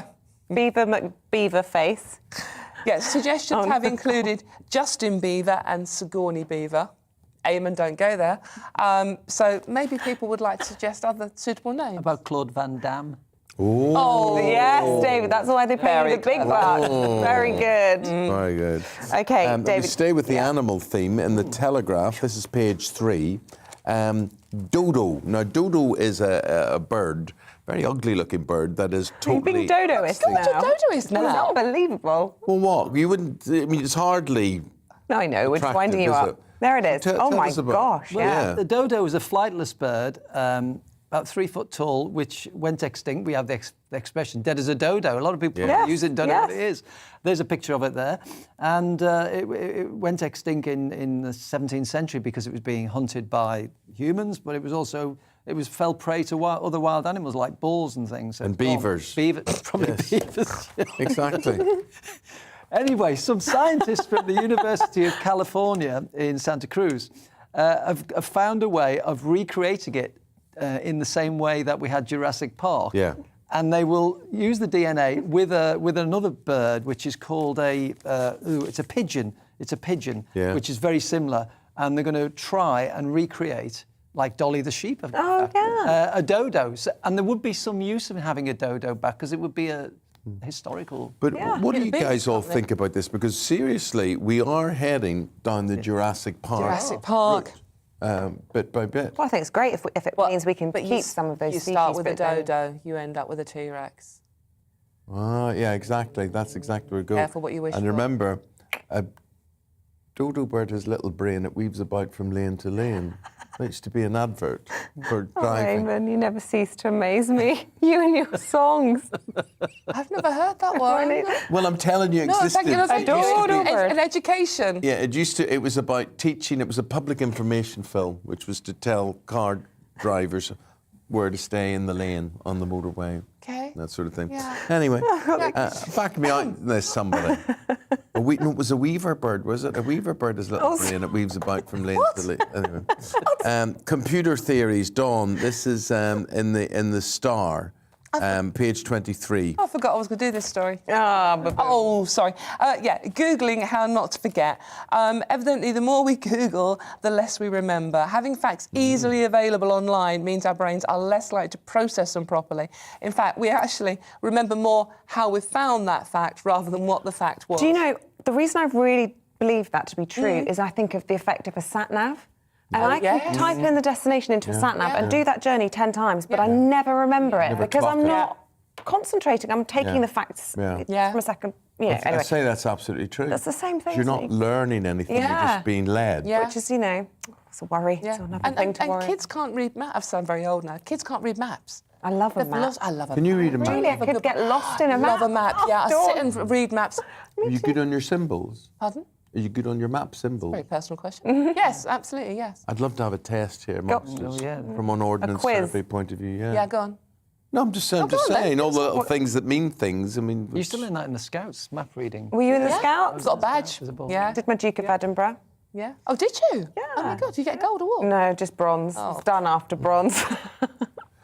So we go to the Mirror now, and this is page 21, David. Train online. What's this about? Well, relax, put your feet up, put the telly on tonight and watch a scenic rail journey, because Network Rail have created a new channel called Scenic Rail Journeys. There's a whole channel devoted... It's on YouTube, yes, and you can sit down and watch. You can travel that journey. See, maybe they were inspired by the success of Jet TV recently, and they decided to put trains online. Well, what did Jet TV? Jet TV. Oh, they got. Oh yes, that was the landing. Yes, I remember. The hurricane. Yeah, that was great. So it's all filmed in HD from the driver's cab. So maybe we should call it Netflix Rail now. It may change the name. But I reckon children would like that as well. Well, I was thinking when I was reading this story, what a great train journey is. I went down to G7 in Cornwall last year, and that bit when you go along Dawlish along the sea. So beautiful. There's another one mentioned, which is Mallaig to Glenfinnan in Scotland. That's brilliant. Which will probably be brilliant. Is that the way on the route to Edinburgh? Yes, That's also stunning, isn't it? I'm not sure what Liverpool to Manchester's like. No. Taking you through the heart of St Helens and Warrington, but there are beautiful parts. But the great thing is that there'll be no cancellations,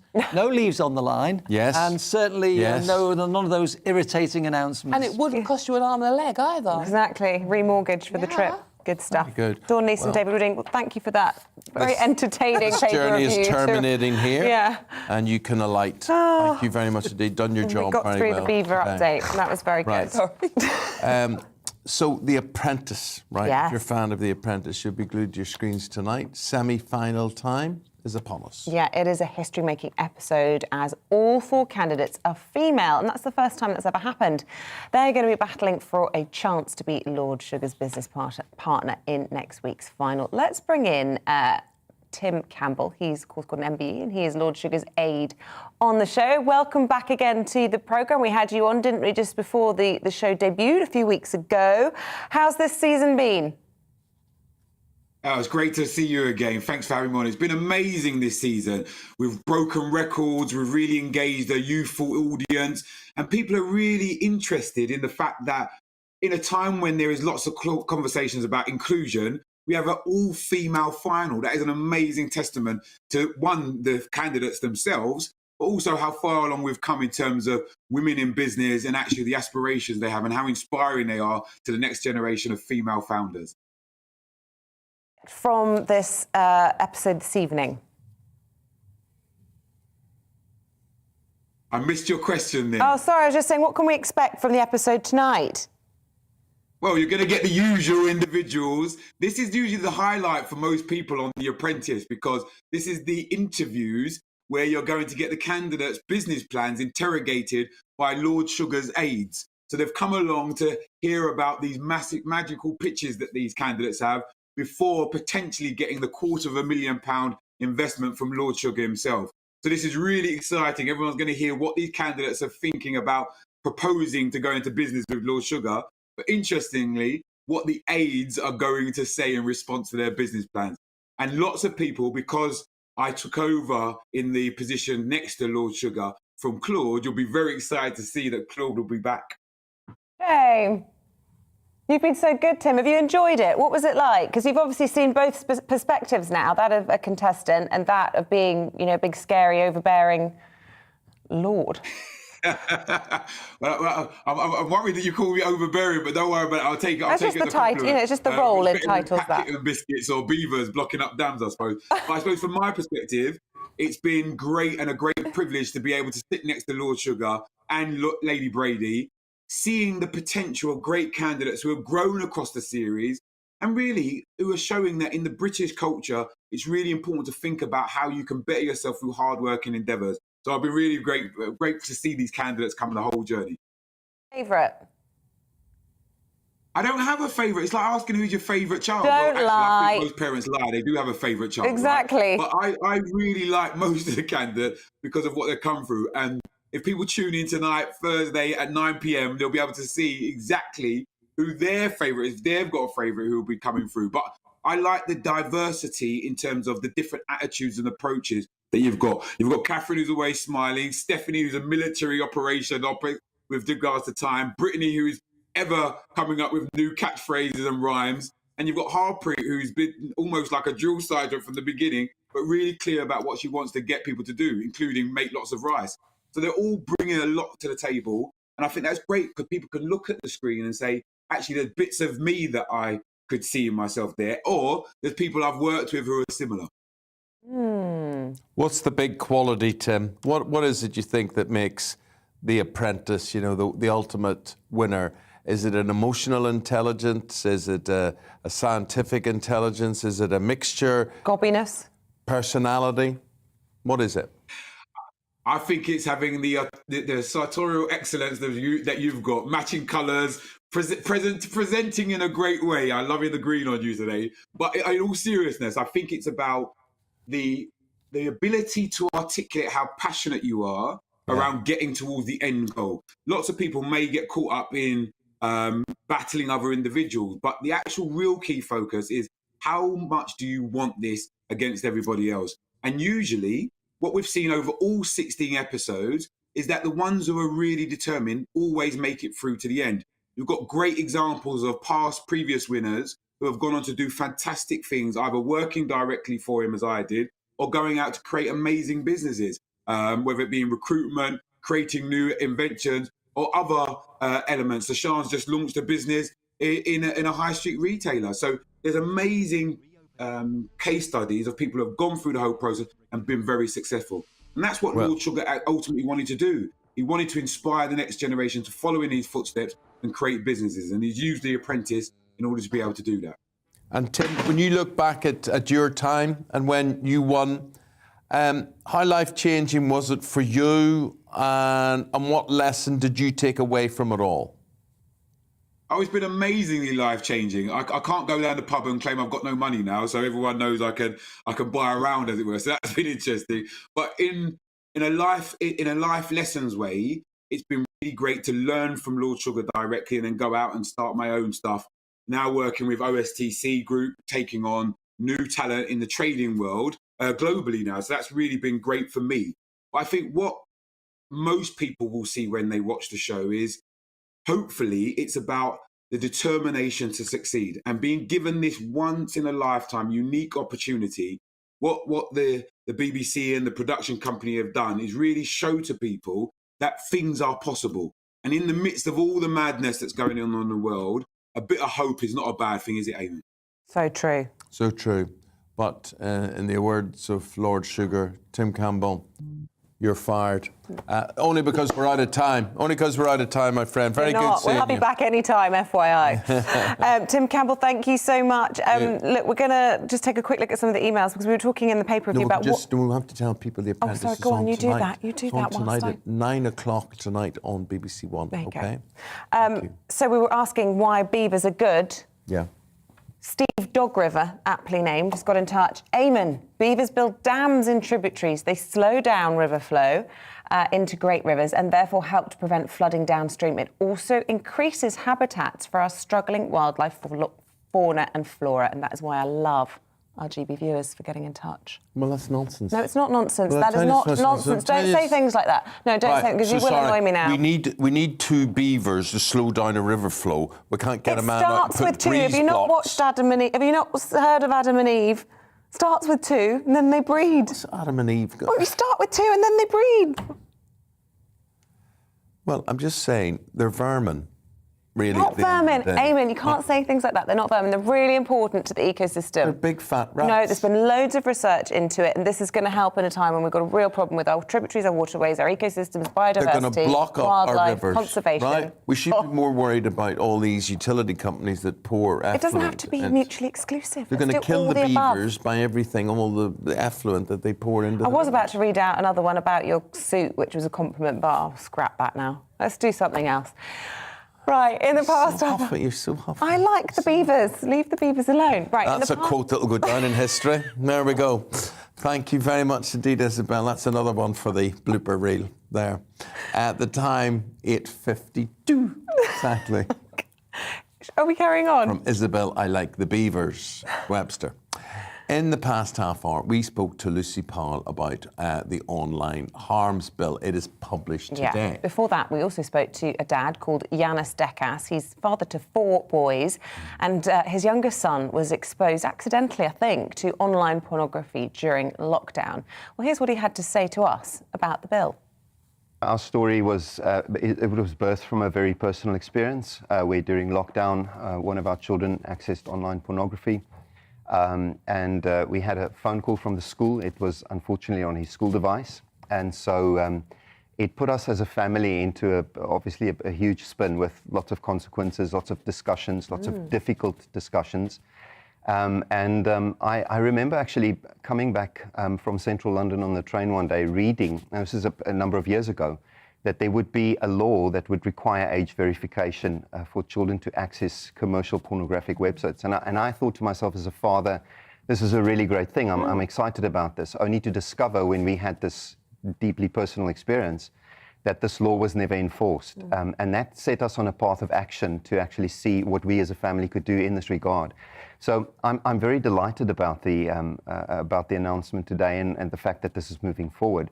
But I am deeply concerned about timescales and the way that affects and actually leaves Meaning how long this will take to actually come about. And just talk to me about what your concerns are for your young boys' minds, for their experiences of real life. What are the harms that you're worried about? Again, well, just on the personal experience we had in our home, the change in behaviour that we saw in our son. He's an outgoing. Suddenly there was a level of anger. There was peer conflict with his siblings. There was especially a level of anger against my wife. And we noticed this change in behaviour was such a stark change that we recognised immediately something was wrong. We thought it was, COVID and the fact that he was at home and the loss of friends and everything else, until we had this phone call from the school. And we then realised the due stress that this had actually put him under.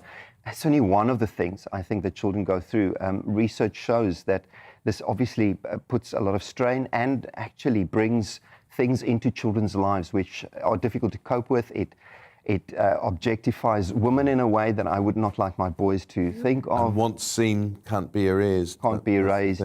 I want my children to grow up in an environment where honour and respect and consent in terms of intimacy is something that is respected and understood in a way that, that I think brings life. Just normal parameters. Yep. It's just not asking for the moon on a stick, is it? It's Yep. just the stuff that we had growing up.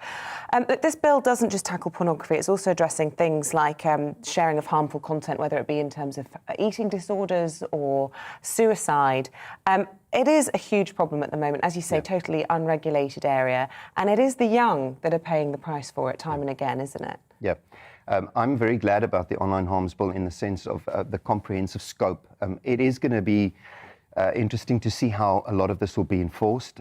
But I do think, having heard, after the case initially broke and this discussion has been going on over the last few months, hearing the real stories from real people that we've had contact with, people that have emailed us, called us, the narrative that has changed next to the sports field, discussions with parents about how do you protect your children moving to if this has happened in our house, how do you deal with this?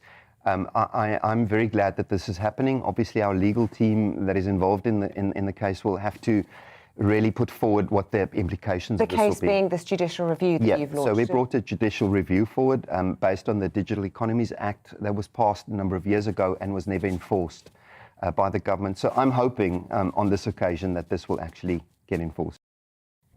Okay, well, the time at 8:56, we'll head towards the break. We've got all the main news of the day from 9 o'clock, plus we'll have more on the St. Patrick's Day festivities. Sorry, I didn't know what you specifically were wanting me to talk about. Yes, and also... Beavers. Well, I was going to talk about the forecast because the sun has come out for Paddy Day. Is that good for beavers? Oh, stop it. Is Here's the forecast. I don't know. Hi there, I'm Eamonn McGivern from the Met Office. A chilly start for most of us this morning, but a bright one. And actually today promises plenty of dry weather with sunny spells. A real contrast compared to yesterday. That's because yesterday's weather fronts are now moving away and in their place a ridge of high pressure building in. But a couple of other features are approaching the northwest. They'll bring some showery rain into Western Scotland, Northern Ireland during the morning, and then that showery rain crossing the rest of Scotland and perhaps giving a few showers as well for Northern England and North Wales. Away from that, after a chilly start, much of the rest of England and Wales stays dry and bright. Wall-to-wall sunshine in places and temperatures rising as a result. 15-16 Celsius in the southeast, 13-14 in the southwest. Feeling colder further north, 9 to 12 degrees for Scotland and Northern Ireland, and increasingly cold actually for the northwest of Scotland with those showers during the evening falling as snow over the hills above 100 metres, sleet and hail at lower levels, brisk breeze as well. But overnight the showers tend to push north and widely we'll see dry weather across the UK by dawn tomorrow and clear skies.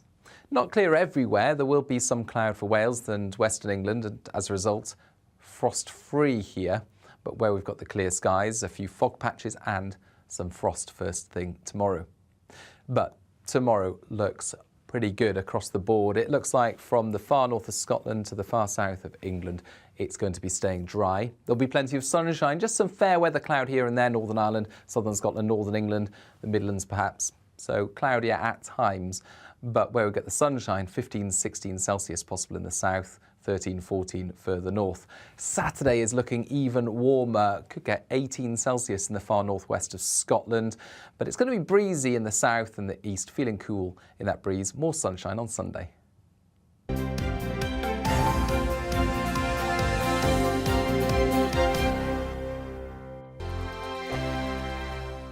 GB News is the UK's home of discussion and debate from all perspectives. To stay up to date on the latest stories, make sure that you subscribe to the GB News channel right here on YouTube. You can watch us live 24/7 across the whole world. You can also check out exclusive content and catch up on previous episodes of your favourite shows.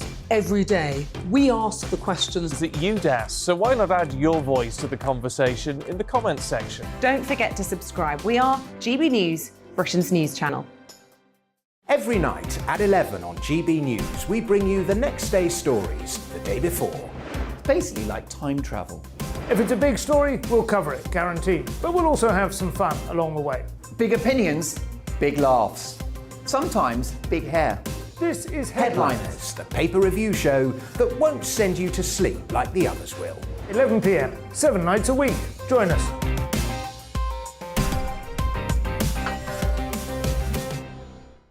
Hello there, I'm Eamonn Holmes. And I'm Isabel Webster.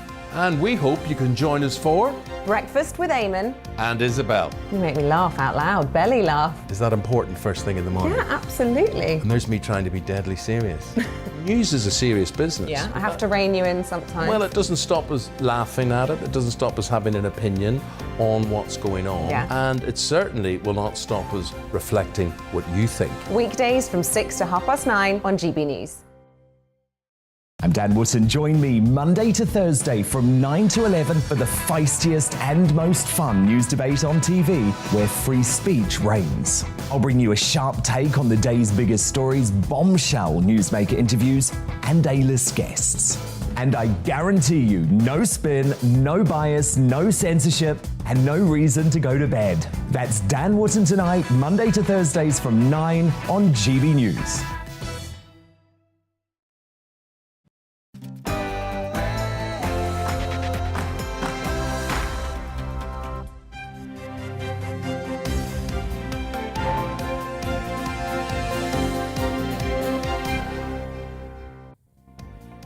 Nazanin Zaghari-Ratcliffe hugs her daughter for the first time since she was detained in Iran 6 years ago. Good morning. It's 9 o'clock on the 17th of March. It's St Patrick's Day. This is Breakfast on GB News with Eamonn and Isabel. Good to have you on board. We're live across your TV, your radio and online. Here's what's leading the news this morning. Nazanin Zaghari-Ratcliffe has landed at RAF Brize Norton early this morning after being released from jail in Iran. She was accused of trying to overthrow the Iranian government on trumped-up charges. Meanwhile, in Ukraine, as the siege of Mariupol continues, survivors are trapped under rubble after a theatre where hundreds were sheltering was hit by Russian bombs. Satellite imagery has revealed the word children written on the ground outside. The Ministry of Defence has said Russia's invasion of Ukraine has largely stalled on all fronts. They say the Ukrainian resistance remains staunch and well coordinated as Russian forces suffer heavy losses.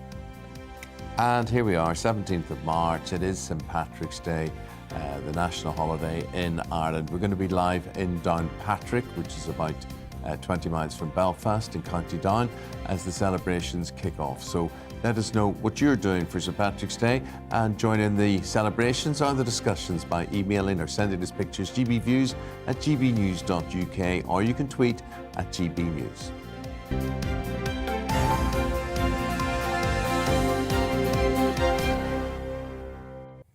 So if you're just joining us, we've been talking about the emotional scenes for the families of British-Iranian national Nazanin Zaghari-Ratcliffe and Anousheh Ashuri after they touched down earlier this morning on British soil following their detention in Iran. Well, the pair were greeted by loved ones. It was at RAF Brize Norton. Our political editor, Darren McCaffrey, has the backstory. Back on British soil. After 6 long years in an Iranian prison, it took just 6 short hours for Nazanin Zaghari-Ratcliffe to arrive home last night, welcomed by her delighted and grateful husband Richard and 7-year-old daughter Gabriella. Yeah, well, I mean, probably a couple of days peace and quiet somewhere else, and then back here, the first thing she always wanted to do was to me make a cup of tea, so which we will do. I think actually we were looking at the house, so it needs a bit of tidying as well, so there might be a bit of tidying, perhaps directed by Mummy when she comes back. The deal to get Nazanin back followed prolonged negotiations between the Foreign Office and the Iranian regime. But in the end, it saw Britain settle a $400 million 40-year debt for tanks that we sold but never delivered. I pushed officials to be as creative as possible in finding a way to resolve this situation, and they have worked round the clock to find a viable payment route. We have considered and exhausted many options in the process, but I can tell the House we have found a way to make the payment in full in compliance with UK and international sanctions and global counter-terrorism financing and anti-money laundering regulations. A sum of £393.8 million has now been paid, which will only be available for humanitarian purposes. This is only part of the story, though. Iran has a new government, relations have improved. And the wider politics of Russian sanctions has meant Britain is having to look to the Middle East for her energy security. It's no coincidence that Boris Johnson is in the region this week. Iran, Qatar and Saudi Arabia may well be needed. But for Nazanin, this isn't about the wider politics, but the end of an awful nightmare. After 6 years, that nightmare is now over, and a family have been reunited. Darren McCaffrey, GB News. Well, go on. Yeah, sorry. Our London reporter Alice Porter is live for us outside the Iranian embassy for us again this morning. Good to see you, Alice. Look, a huge relief for the family after an incredibly torturous wait.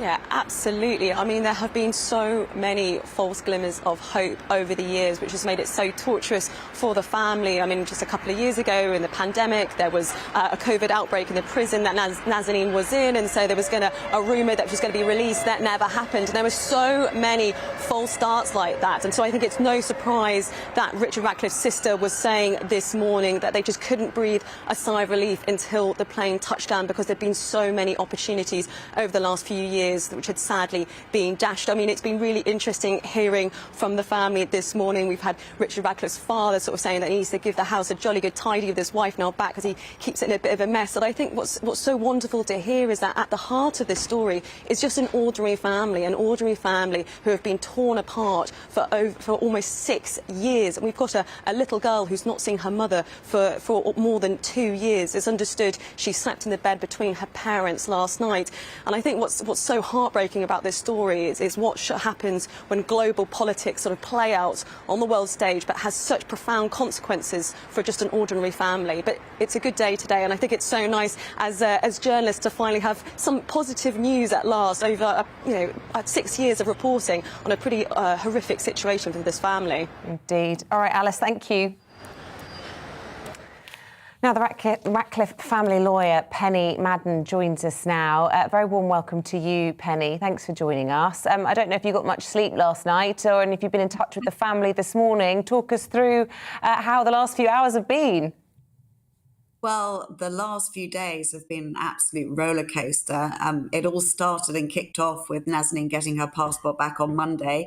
That was a very hopeful sign, the most hopeful sign that we had had to date. And we've had a number of false starts over the last 6 years, as you know. And then Tuesday, an anxious wait, rather hopeful that Nazanin might even be on a plane Tuesday evening.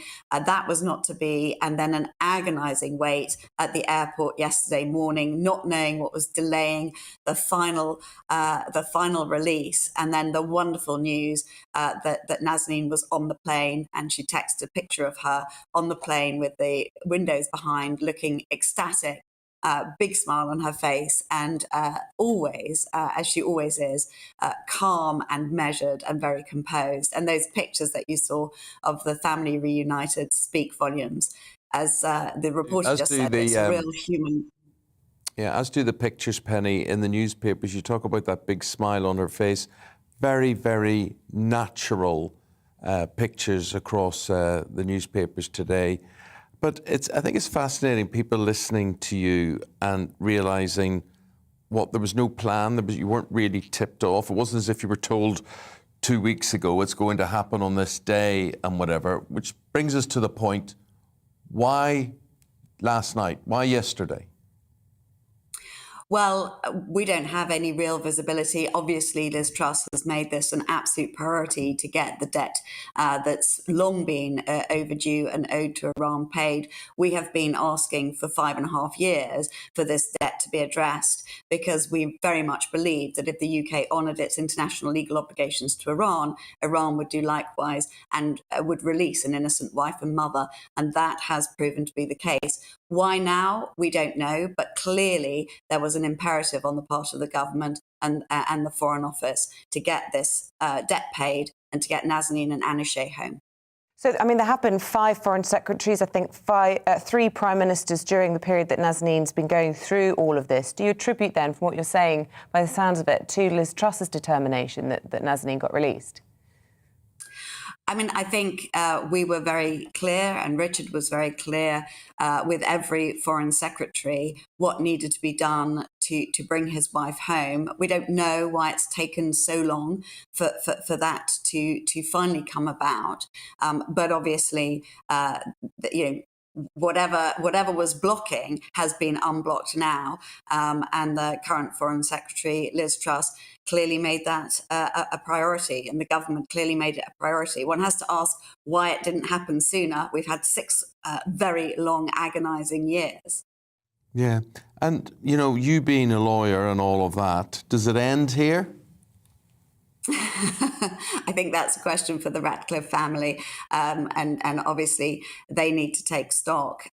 It's just a wonderful reuniting of this incredibly brave family. Yeah, but it was 6 years of her life. It was 6 years of her life taken away. Is there a price on that? Sorry?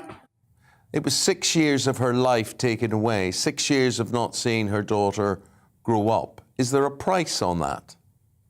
well, I think that's 6 years that you never get back, and that's an absolute tragedy.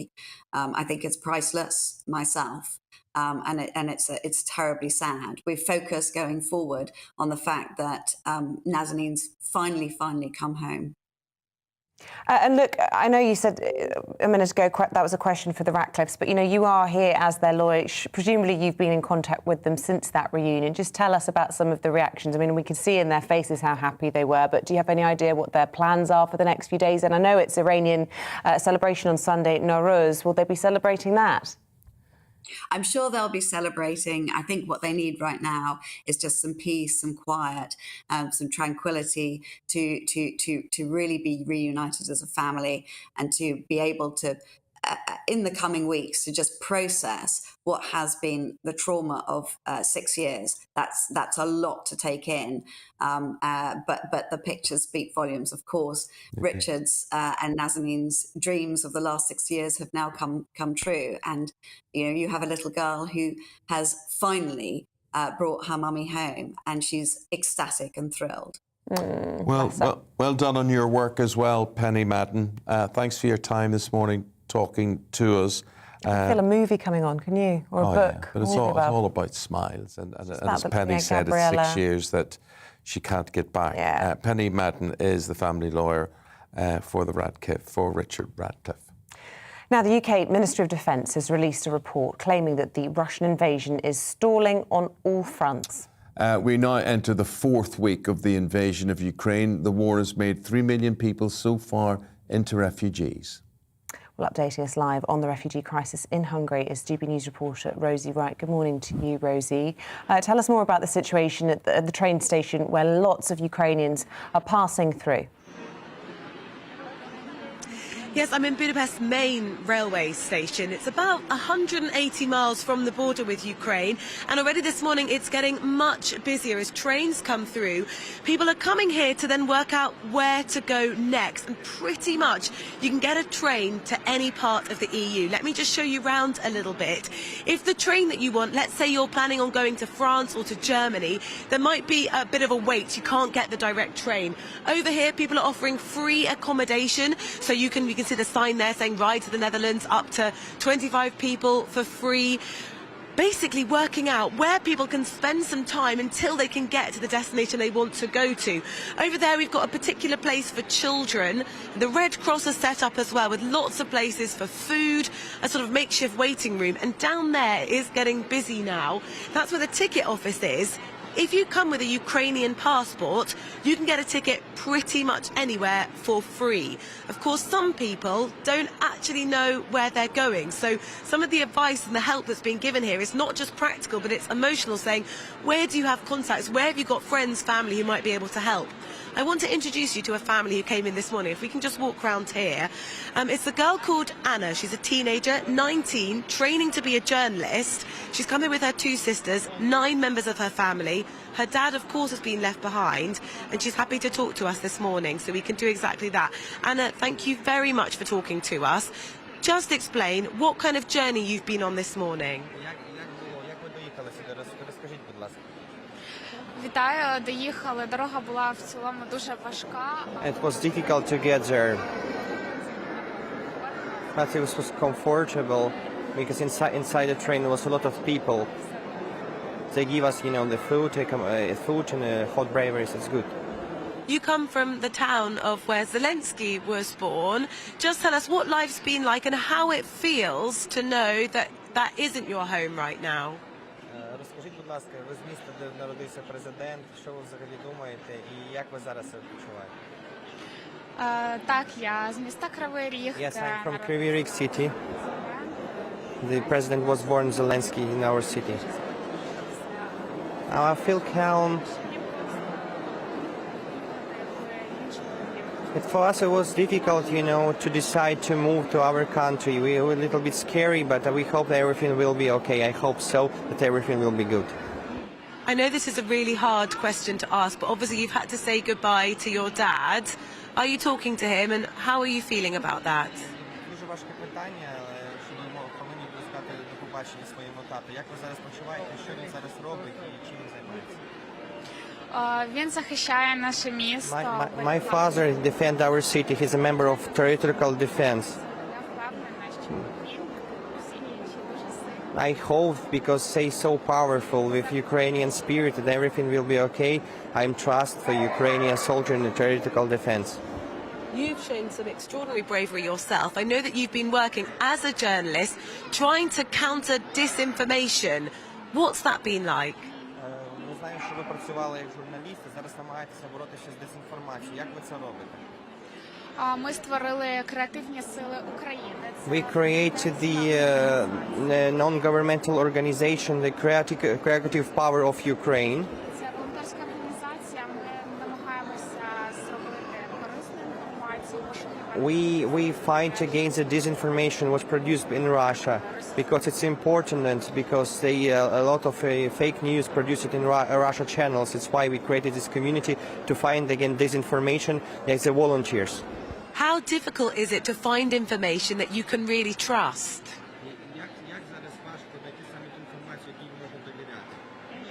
Насправді дуже важко, але в принципі Difficult to find information when you can trust. But before you need to verificate a few or two times because I want to be a journalist. That's why I try to verificate information to prove it's a fake news or not. That is incredible work that you're doing.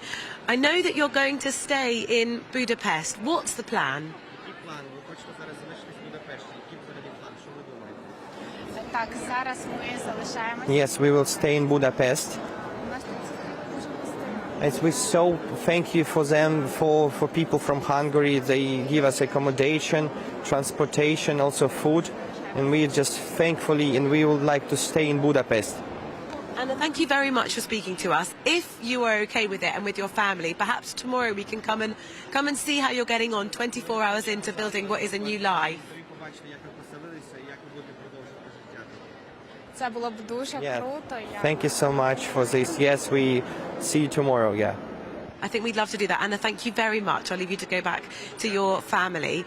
Anna's family is actually quite unusual. The majority of people who are coming through Hungary are going through it to then go to other European countries. Why? Hungary traditionally has not been welcome to refugees, to migrants. That, of course, had to change with this crisis. Now in its fourth week, lots of people coming here desperately seeking sanctuary, carrying almost everything they have with them. Women with lots of children needing help, needing safety and needing it now. OK, Rosie, good luck with following those stories as well. Thank you. Thank you. 18 minutes past 9. Good morning to you on this Thursday, St Patrick's Day. And we're now going to the burial place of St Patrick, Downpatrick in County Down, right after this short break.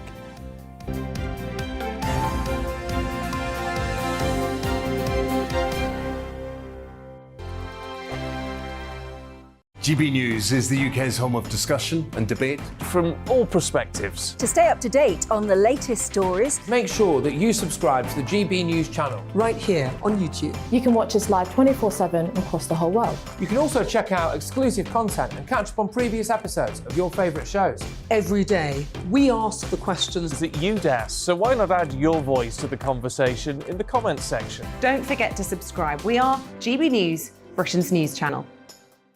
Every night at 11 on GB News, we bring you the next day's stories the day before. It's basically like time travel. If it's a big story, we'll cover it, guaranteed. But we'll also have some fun along the way. Big opinions, big laughs. Sometimes big hair. This is Headliners, the paper review show that won't send you to sleep like the others will. 11 p.m, 7 nights a week. Join us.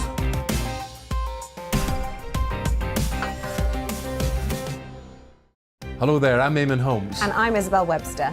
And we hope you can join us for Breakfast with Eamonn and Isabel. You make me laugh out loud, belly laugh. Is that important first thing in the morning? Yeah, absolutely. And there's me trying to be deadly serious.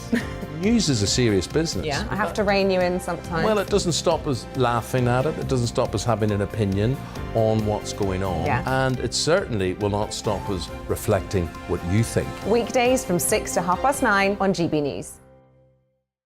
I'm Dan Wootton. Join me Monday to Thursday from 9 to 11 for the feistiest and most fun news debate on TV, where free speech reigns. I'll bring you a sharp take on the day's biggest stories, bombshell newsmaker interviews, and A-list guests. And I guarantee you, no spin, no bias, no censorship, and no reason to go to bed. That's Dan Wootton tonight, Monday to Thursdays from 9 on GB News.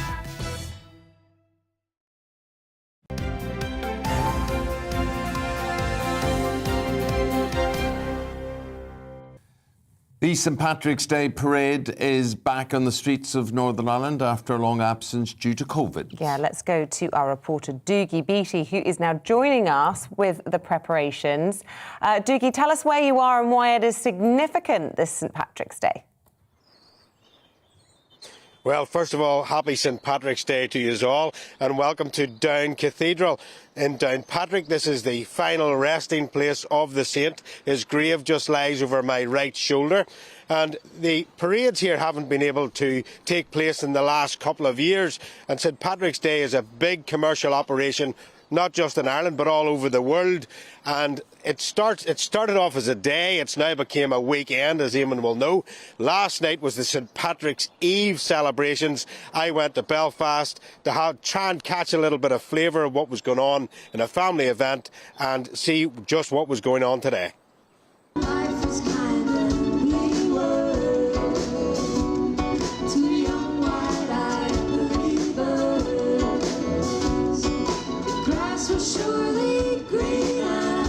So for Patrick's Day, there's a whole range of events at the minute. If you come along tomorrow, Beat Carnival are having their carnival pageant, the St Patrick's Day parade that's going to leave at 1 o'clock from the City Hall, travel down Royal Avenue, and it's a new innovative way of having the parade. They've invested a lot of time in working with the singers, with the dancers. It's going to be a whole story, and their story is "We Are All Patrick."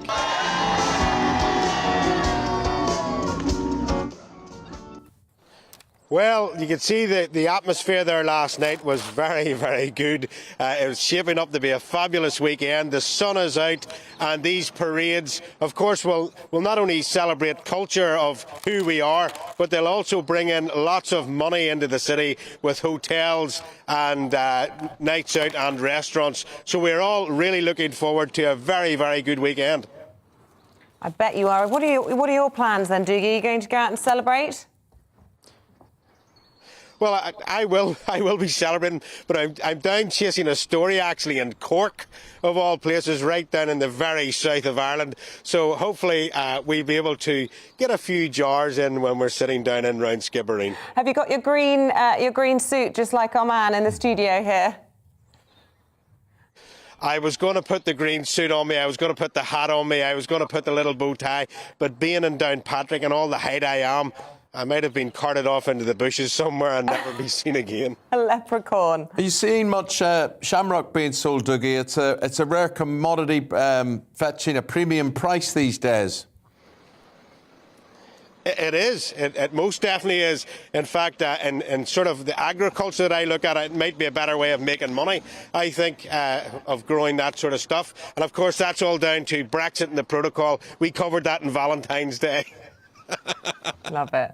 So good. So what about Downpatrick itself today? I'm assuming there's going to be a ceremony, some sort of formal service within the cathedral.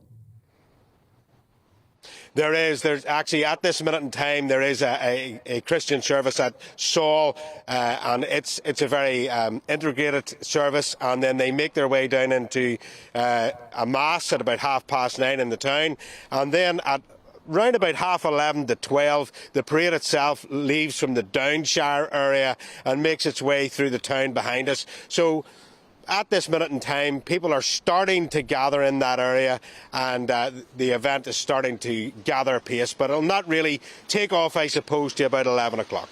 Well, good man. Thanks very much for putting us in the pictures to see the busloads are arriving there behind you. Dougie, happy St Patrick's Day, mate. Thank you very much indeed.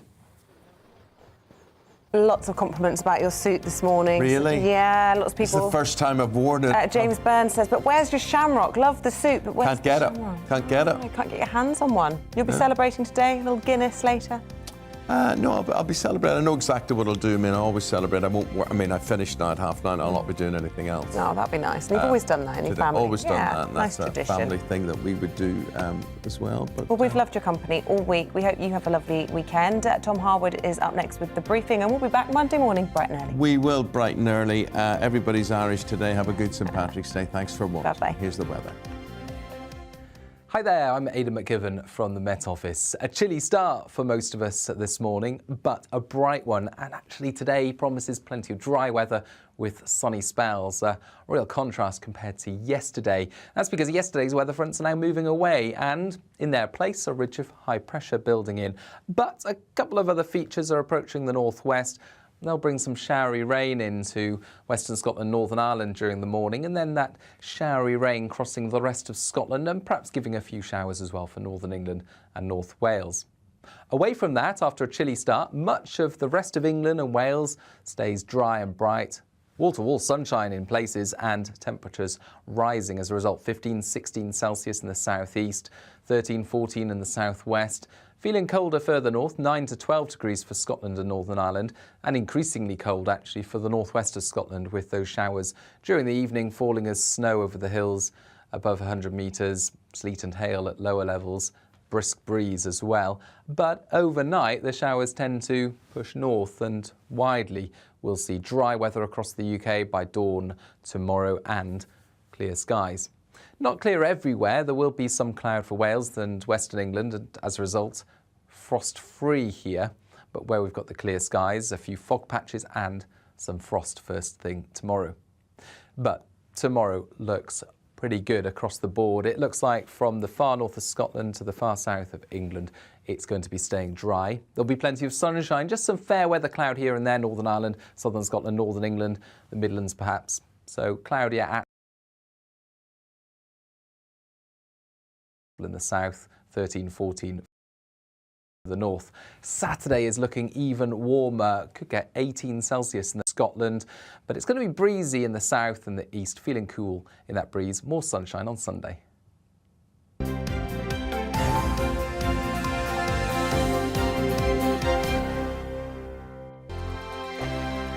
GB News is the UK's home of discussion and debate from all perspectives. To stay up to date